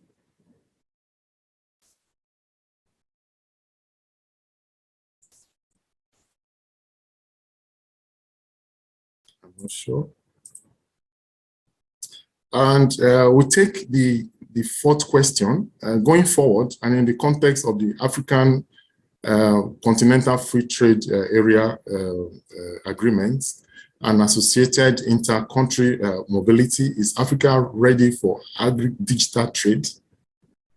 That is another interesting topic. Especially enabling authorities to track, to identify and track agri-products in Pan-African routes of origin, better checkmate and analysis of pandemic-related problems. Should we expect more regulations and licensing? And this is agri-digital trade, really. Mark, you think there's some kind of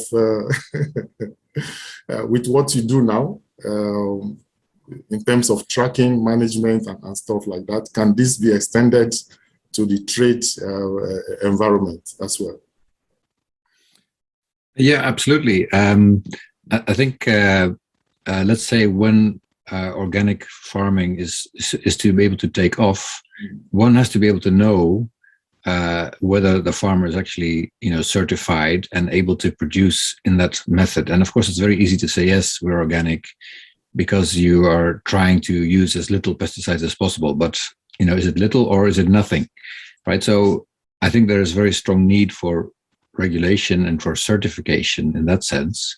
That is coupled, of course, to best practices, to information that will allow people to also know whether they are realistically able to produce in that way. But that's going down into the value chain when deliveries are being made, being picked up by aggregators, by cooperatives and things like that. there is traceability of the goods, from the farm all the way to the customer, the end buyer. And yeah, digital solutions have a key role to play. I don't think, very tight regulation is always good, because you want innovation to also be able to come up. And you want, ideally, of course, an ecosystem to work that will allow different players to have their part to play, not domination by one party only. But I would say that, yes, production linked to logistics and linked to access to the markets, traceability is very key. And the agri-tech innovations have a very key role to play, and it's still a very unsaturated market.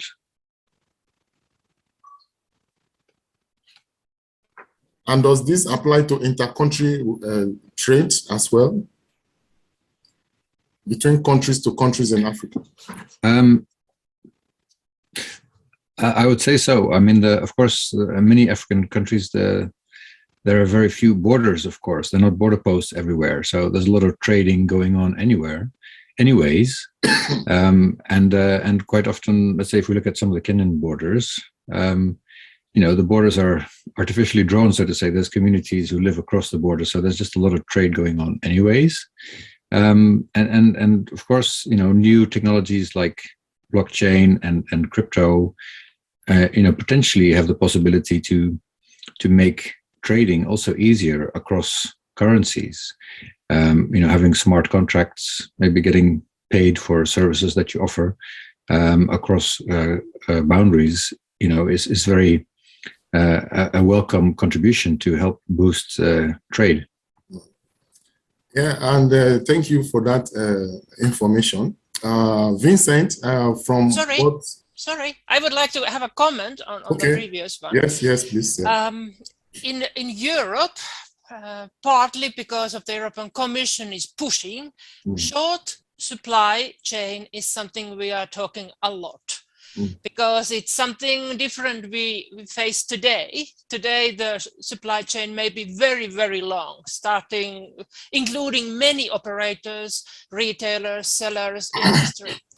So the short supply chain is sort of a trendy thing, which means local food for local people. It might be organic or not, it doesn't matter, but this is a trend we face in Finland, in perhaps in Europe. And I just wonder what is going to happen in Africa. Is there going to be long supply chains, or what is the future there? Yeah, and I can see some relevance of what AgriPool is doing as well here. Vincent, you'd like to say something? Vincent? Struggling. Okay.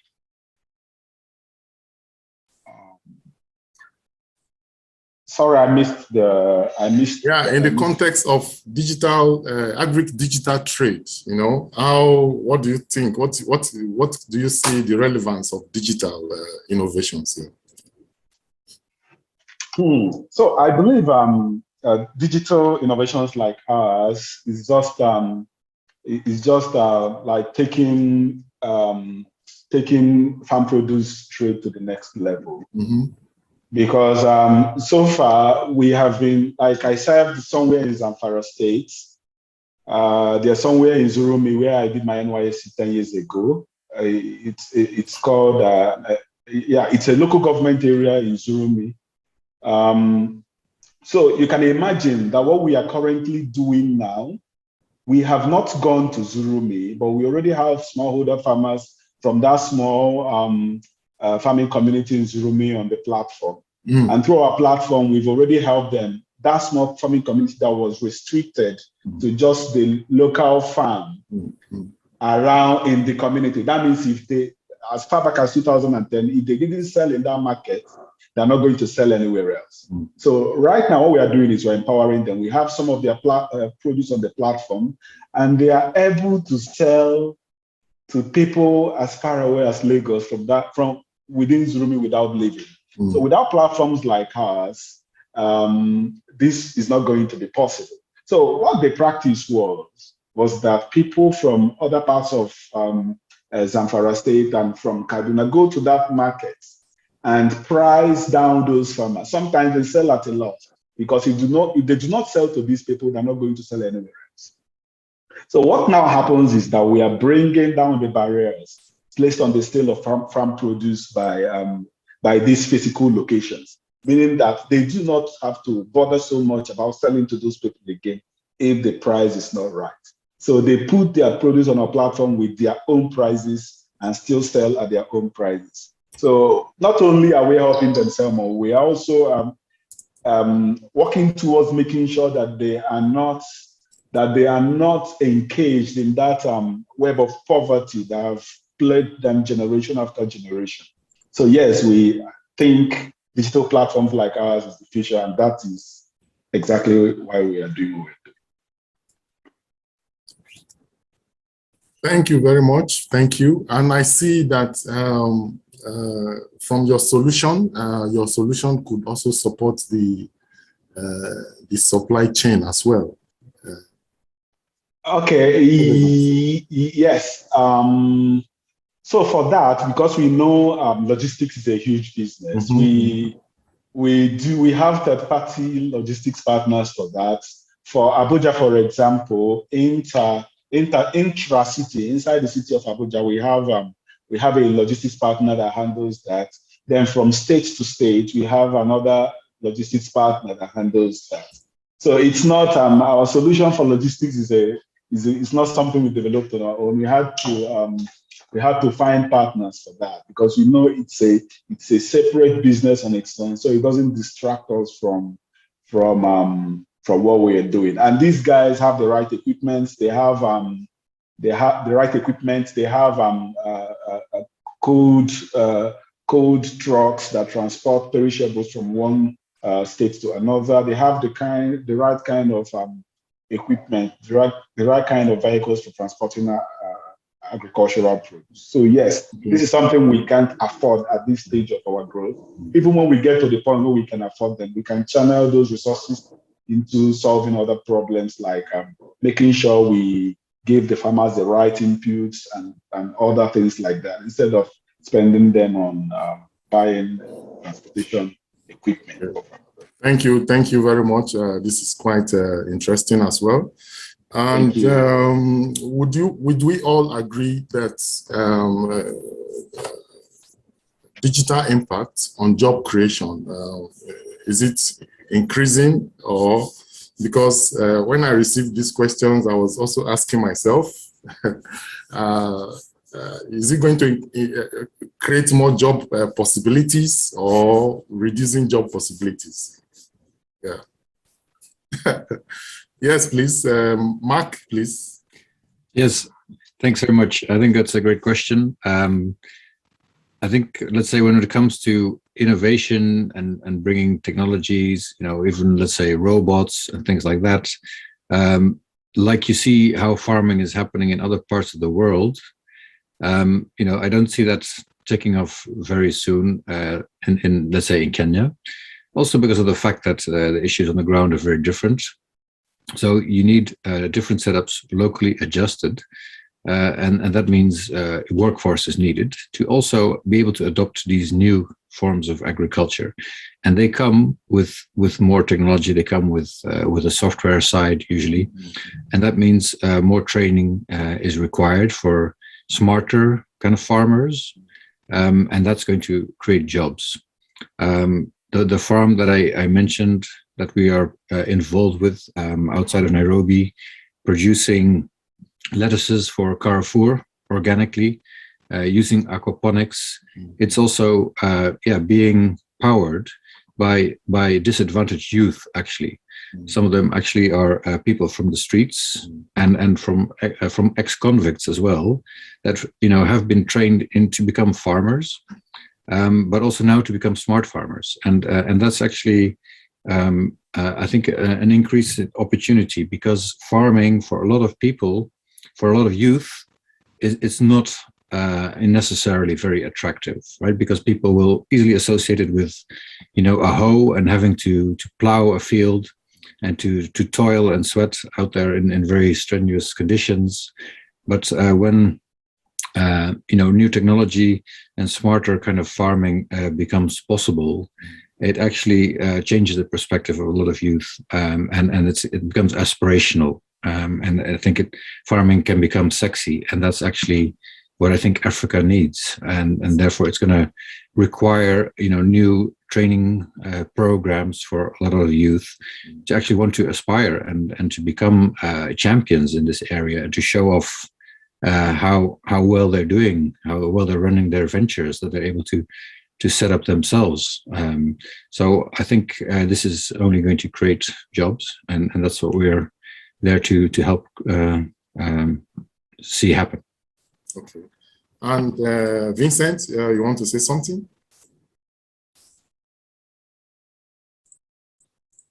Hello, Vincent. Yeah. Yes. So I definitely believe. So I like to use our company example. Okay. So when I was making my presentation, I said that we just launched a franchise model that enables people who do not have access to the internet, or who do not know how, or who are not able to use our platform for one reason or the other, to go into physical locations that are partnering with us and be able to buy farm produce.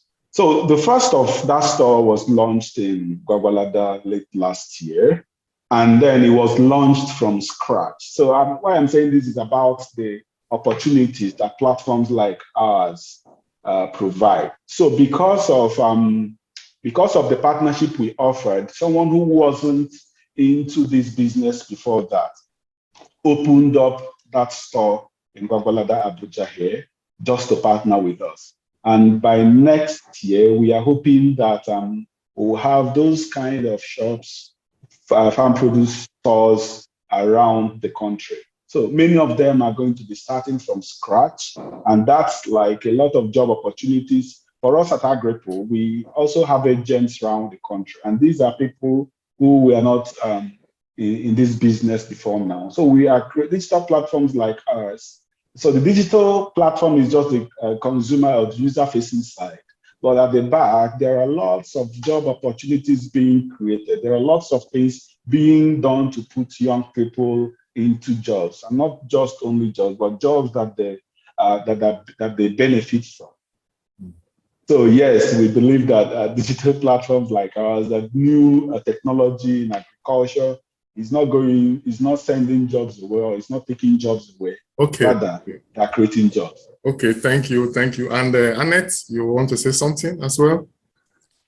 Yes, I want to bring the gender perspective to this discussion, because technology also creates empowerment for women who are, well, traditionally having less access to finance, for instance, less access to smartphones, less access to all things. And creating more digitalization and to create more platforms also enables women empowerment and more involvement of them in the actual financial activities and decision making in the household. And I think that is a really important perspective for them to be on their own 2 feet, being able to sustain their families. Okay, thank you very much. That is another perspective to clarify this question. And probably I would like to take point 7. What are the expected level of collaborations and practical experiences to be encouraged with the rest, especially with the EU, that is between Africa and EU? And already I see quite some interesting platforms already doing that, especially from Annette, your platform. Tula, I see that as well. Tula, you want to say something? Yeah. Yes, I want to say something about Horizon Europe program, which is published by European Commission just recently. A very, very many calls for cooperation between Europe and Africa. Yes, yes. And particularly with my Czech colleagues, we are really trying to make a connection to Africa. Partners who are willing, eager to join in consortiums. Okay. We have, of course, a list of good partners, but collaboration can be extended, and we need collaboration to make this happen, the transformation happen together. Exactly, exactly. And that topic, I think I will come back to you again. I think in Luxembourg here, we are also raising some consortium, and in order to, especially in a new call for agric ecosystem between Europe and Africa. I will come back to you after this meeting. At the same time, does anybody have any? Yeah, I see collaborations already. And Aziz, is Aziz also still online? I'm not sure. And Ben Ali, you are back? Yeah, Aziz is online. Ah, okay.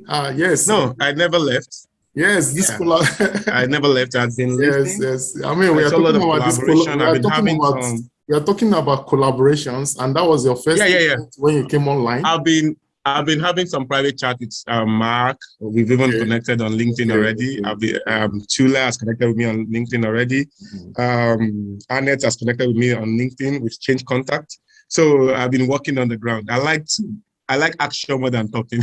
I'm sorry. So I just working. Yeah, I can understand that. And of course, with other participants, I see some collaborative efforts. I see a lot of opportunities as well. Yeah. And when we now talk about capacity building, where is Africa in terms of capacity building? Let me say something about this. I am maybe because of my military background, I have this in my head that training is a very critical thing that should never be taken for granted. Yes. One of the reasons why some of my friends that came from Czech Republic was talking about training collaboration between Nigeria or Africa and Czech Republic to enlighten people about agriculture. You see, I think knowledge gap is a huge problem actually in the agricultural space. It's not about people who have big certificate in school, but they don't even know what's happening in the agricultural space and the food chain and the food value system, ecosystem. So for us in Farm Connect, actually, we started what we call the FIDAS. FIDAS is Farm Connect Institute of Data and Agribusiness Studies. And we've been doing some trainings, and we will be louder by the coming year. We wanted to make sure that the house is perfectly in order before we make a lot of noise about it. And the vision is to actually raise younger people, women, who understand the importance of data and modern practices in agriculture, modern methodology and technology in agriculture, and then understand, because I was in a conference yesterday and 2 days ago, and a man attacked me ferociously. Like, when I was talking about IT and everything, he said, it's too expensive. Who is this? I said to him, I said, the generation has to change. The farmers of now are poor, illiterate, but the need for food will make educated, enlightened young people go into agriculture. And agriculture is not a retirement plan, it's actually a life path for people who want to do it. So I am looking at, if we really have to be prepared for that, for us to be prepared for that, we need to start building young generation who are not just degree holders in agriculture, because to me, degree is just one of those things that we observe in Nigeria. And people who are actually practical and who have good relationship with the farm in a diverse way, whether they are on the logistical value level, whether they are on the distribution level, whether they're on the production, input, or even manufacturing, but they understand how everything works.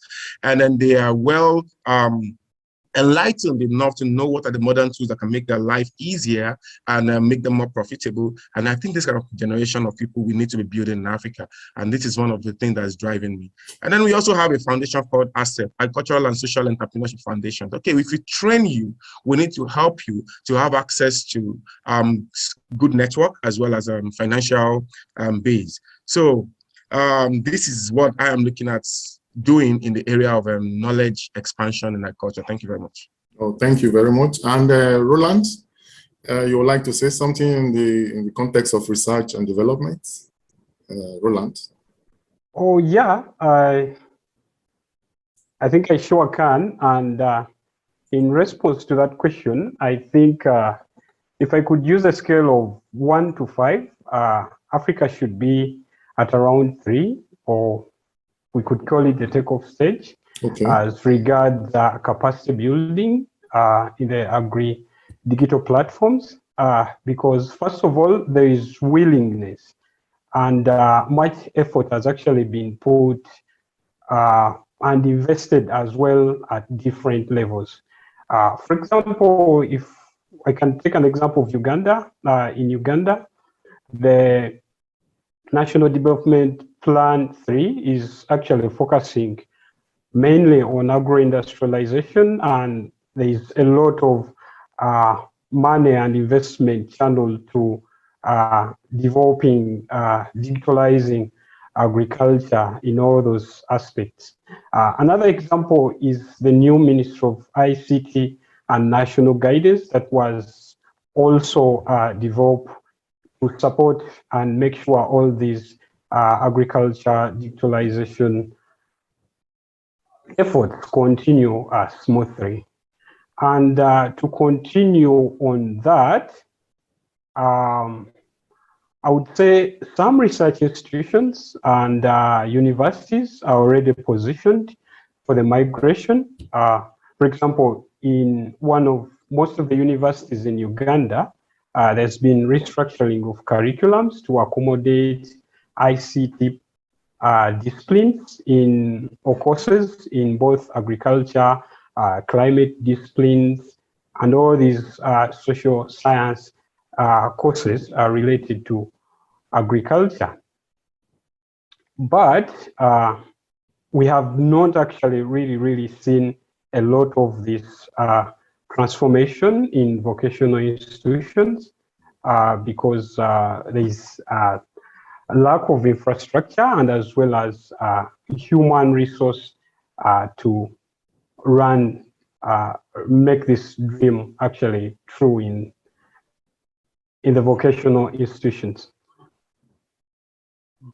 What I can say is that ICT has been a major platform in most of the research and technology scaling programs in government institutions. For example, my own, the National Agricultural Research Organization, which is mandated to do agricultural research in Uganda, ICT platforms have been relied on, and all the next programs are built on integrating ICT into agriculture and extending research to the end users using ICT platforms. So thank you. I really think, yeah. Thank you so much. Thank you so much. And Bankole, you're back. Yes. Yes, I am. I'm sorry for that. Network was a bit terrible, and then we had to answer a few more things. Yes. Okay, so go ahead while I catch up. Yes. And Ahmed, I would just like to take us back a little bit to point 2, because we missed, I was going to ask Ahmed some questions as well in respect of AI technologies for better food production assessment. If you do it, maybe Ahmed, you would like to, because I saw Orange in Tunisia is you are leading this innovation research in this direction. So maybe you would like to share more insight on this, please. Ahmed. Yeah, thank you. Just to precise, it's not Orange Tunisia, it's Orange Corporate. But we are hosted by Sofricom Tunisia, and we work for research activities for the account of Orange Corporate. Okay, we are not the affiliate of Orange in Tunisia. We are not operator. We are innovation lab.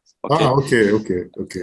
Yeah. So this is a challenge: is to be ambassador of Orange in Tunisia and in Africa, and our mission is to popularize the new technologies and the lesson learned that I can share with you. We can design and develop many services in Europe, but we can't. We have to avoid to deploy it in Africa with the same format.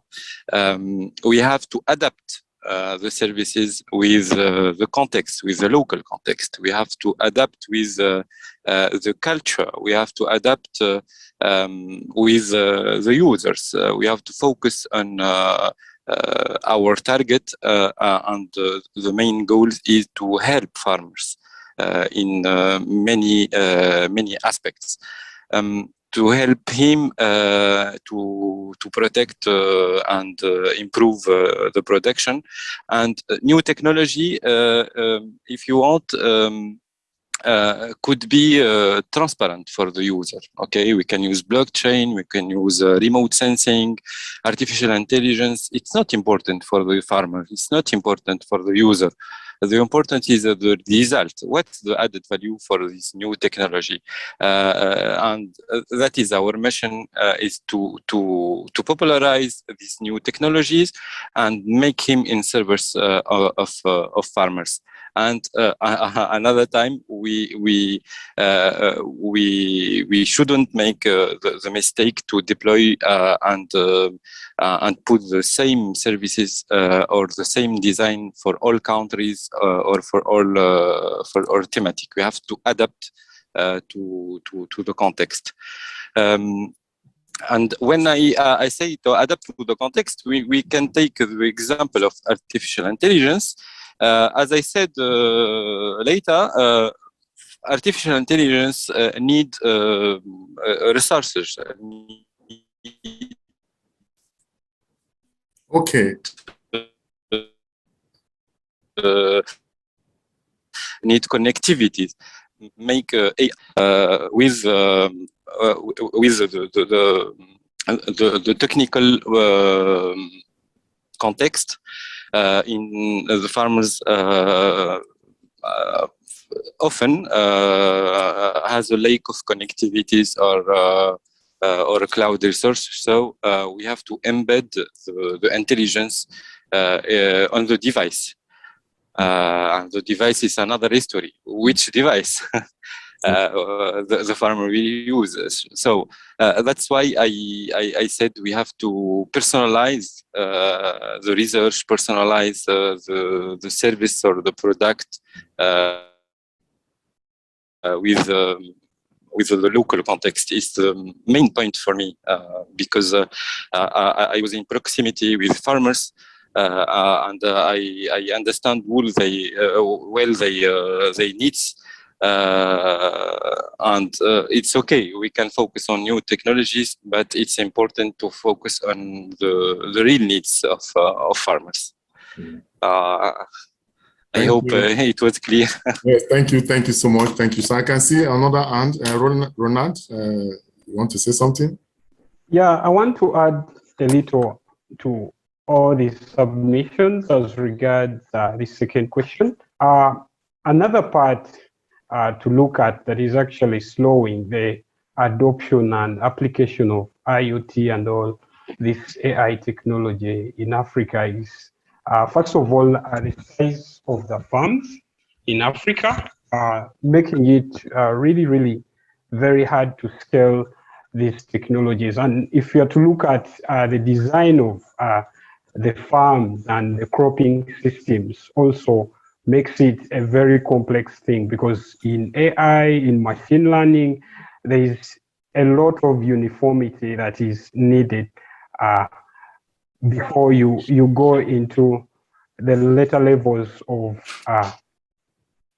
characterizing and classifying. So when you have a farmer with a very small crop area, but there is also a mixture of plants there, it's always going to be very hard for you to use these indices because they vary per plant and per disease or application as well.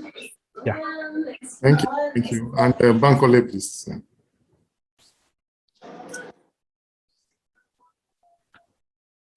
Yes, I'm here.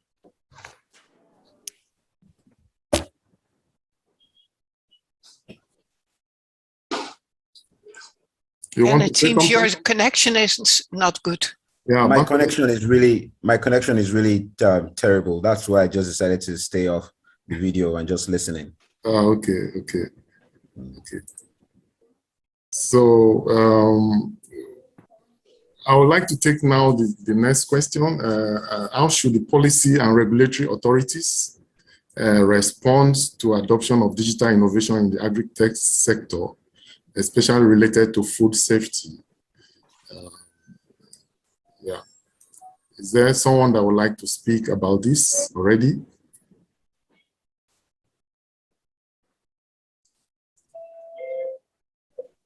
This is a very important topic because I did say something about regulation and the, well, let's say, adoption of new technologies from the regulators in general with respect to parametric insurances already. It's difficult apparently to accept that losses can be assessed in the field without actually going into the field. That losses can be defined based on a predefined index based on levels of rain or drought or windstorm. So it's extremely important that regulatory authorities adapt themselves, gain more experience, open themselves to new technologies in a lot faster way than they are doing at the moment. And again, I apologize if I'm overstepping here my boundaries, because it's very easy to say something from a different continent to another different continent without being actually exposed to the reality. And Bankole, you think you have something to say in this response? Yeah. Yeah, I think around government, respond to policies, right? I really think that government needs to sort of, take it from an approach of development. So if you understand many of our, governments, first of all, they sort of have limited understanding of how many of these innovations change over time. And they love to control things, right? Which is also not a bad idea. But if you're trying to control, you also need to give chance for growth also. So many of my friends in government, what I tell them is that let's always put up an approach whereby we can create a developmental focus when it comes to the kind of framework that we create. For as much as we want to reduce sharp practices and don't allow people cut corners around issues, we also need to look at it from the perspective of having, of letting the private sector grow and lead, when it comes to growth. So I think, again, policy many times often should be proactive as much as it could be reactionary. So when you talk about proactive policy designs and frameworks, that means that the government is really thinking very far ahead on how many things are going to happen when it comes to new technology, growth, and everything. And also another, when it's being reactionary, that means that the government has listened. They've seen what is happening and would just like to, put some form of structure on how many of these industries can grow. So in a country like Nigeria, there are lots of conversations going around, the use of, technology and also policies around technology as it affects everything from startups to projects, to finance, to agriculture, and name it. So I really think that when we look at that aspect for us within the industry, that we should sort of also engage government from a thought leadership perspective. Because again, for me, I always tell myself that I don't expect governments to always get it right. But the best I can do is to support government to also engage with the ecosystem so that they can learn more around what is happening within this ecosystem. And then they can be able to create, better, all-inclusive and also, development focused, policies and frameworks. So I'll stop there. I think Tula is raising a hand. Okay, please, Tula. The new gold is data. And I have learned that it is not open, it's not always accessible, and it is led by markets. And I think policymakers could have a role to decide or define what data related to agriculture could be opened and what is more closed and market related. They could boost business, they could boost transformation to digital market, digital agriculture by thinking again the role of data.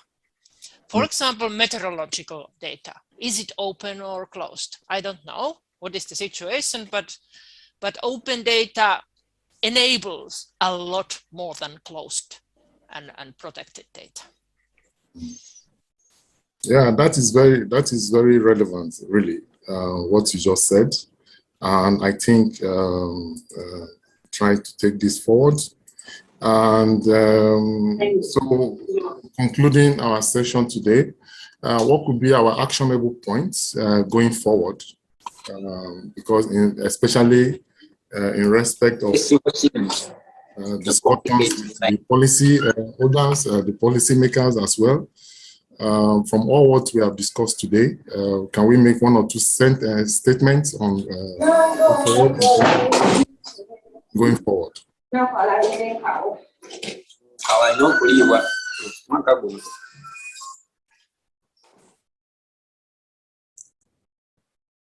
Hello? Can somebody hear me? Yes, I Yes, hear we you. do. Yeah, sure. Yes. It's okay. I was asking, I said, what could be our action points, actionable points, that we would like to see that we take forward? I think we can make an exercise of matching between different stakeholders and see together how we can create value with a partnership or a consortium. I'm open for all propositions, just for information. I will be glad to collaborate with you. Okay, that's nice. Any other person? Mark or any speaker that would like to say something? Yes. Yeah. Okay, Mark, over to you. Yeah, I was just going to also reiterate that the developments around technology in agriculture are very much indeed market-led. If I look at the Kenyan context, the mobile network operators are jumping into the space by adding, for example, DigiFarm services, because they want to leverage their network to reach all of the farmers, but they really want to have all of the farmers on their platform. Likewise, let's say another bank, Equity Bank is also serving a lot of agricultural customers, and they also want to develop digital tools for farmers. And are now moved into the mobile space, and basically they're competing for the same farmers, and of course the farmers themselves are then having to decide with which platform am I going to go, and that's where you'll get all of your services basically. But ideally, of course, we should be working on an ecosystem where we all know what is our niche, what is our role that we can play, and how can we be contributing to tools that can talk to each other. As much as, yes, we are partnering with some competitors on parts of our work, we also see value in working together here and there. But that's quite difficult, certainly in the Kenyan context, where people are very afraid to share what they have because they're afraid it's just going to get cloned. And it actually happens a lot. Right? And we've gone through that before. Yes. And so the big question is, how can also opportunities in technology be embraced to maybe help build overarching systems, maybe a ledger of some sort that everybody can read into and can write into as well, that will allow this community to start shaping up rather than everybody just racing for the same customers and providing very disconnected, not integrated services. Okay, thank you. Bankole, you want to say something? Yeah, so for me here, I think some of my final thoughts will be that there's a good conversation going on here, which I think can also lead to as much partnerships as possible. I really think that, a little bit of exploration around some of the markets that you have not engaged, I think it would be a good time also, to relate, with some of us who are working here. For us at NCIC, we do a lot of, climate smart, hackathons in circularity, in agriculture, and coal. So, I mean, I like what, what has been shared lately around, the plan for all and everything. I mean, it's something that I think we'd like to take a very good advantage of. I like the work, that IBISA is also doing. And I hope to reconnect with Annette also after this. So that we can look at how, because we're also looking at how do we create insurance around water, because again, if you understand Lagos, Lagos is going through a lot when it comes to floodings, and these floodings most times are caused by blocked drainages, and there's no flow of waterways. And so using using satellite or GIS or so to be able to map out how the systems look and also help insurers within that aspect, to be able to do more. And get comfortable. So, I mean, we're just trying to look at what are the different kind of digital technologies that can help promote or also scale climate innovations or the whole green economy in Nigeria. So we are open to as much partnership as possible around research, around demonstration, around product testing, product fit, market entry, soft landing, name it all. There's too little we cannot do. It's if it can be thought about it, I think there's a possibility of we working to make it happen. So we look at a lot of partnership on this table, and again, my email can be shared. Ken has my email. We all have our emails all in one group. I would love to reconnect with everybody else again. Thank you. And again, thank you so much, Bankole, for your remark. And in closing this session, I want to thank every one of you for your passion, for what you have shared, the insights you have given to us on how we can really move Africa forward and what is really happening at the moment. I appreciate your contributions. They are very enlightening. Today I even learned some, from you guys. So, and at the same time, I'm involved in a new proposal that is just being released by the EU in the respect of agricultural system between EU and Africa. I'll be contacting you again to see if you would like to join the consortium. And at the same time, African Digital Leadership Innovation Network is a new platform that has been created out of necessity because in the last 2 years, I think 2019, I was in a project together with a colleague, a professor in Tunisia, and we had some kind of difficulty in extracting some kind of very important information from the ecosystem in Africa.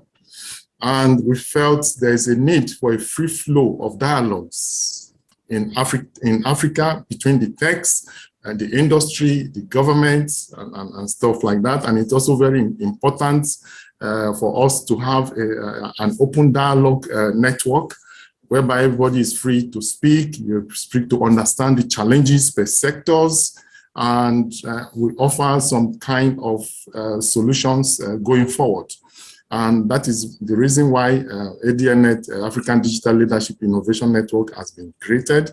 And it's a platform where you could hop in from one sector to the other. It's a multi-sector setup, kind of dialogue and also partnership platform.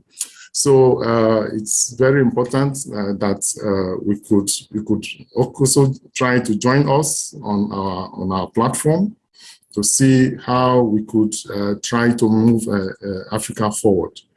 At the same time, I would like to thank every one of you for joining this webinar today. After this session, I'm going to share with you the recorded version of what we have done. I'm also going to share with our networks. We're also on broadcast on our Facebook. At the same time, I would like again to come back to you all with some specific questions or clarifications in order for us to see how we could really collaborate and move forward in other ventures and initiatives. Thank you for your time. Thank you for joining us, and I will look forward to speaking to you again very soon. I appreciate, and we look forward to thanking you again. Thank you. I appreciate. Thanks, Ken. Thanks all. Bye for now. Thanks, everybody. Looking forward to stay connected. Yes. Thank you. Stay Bye-bye. safe. Yes. Bye-bye. Thank you, everyone.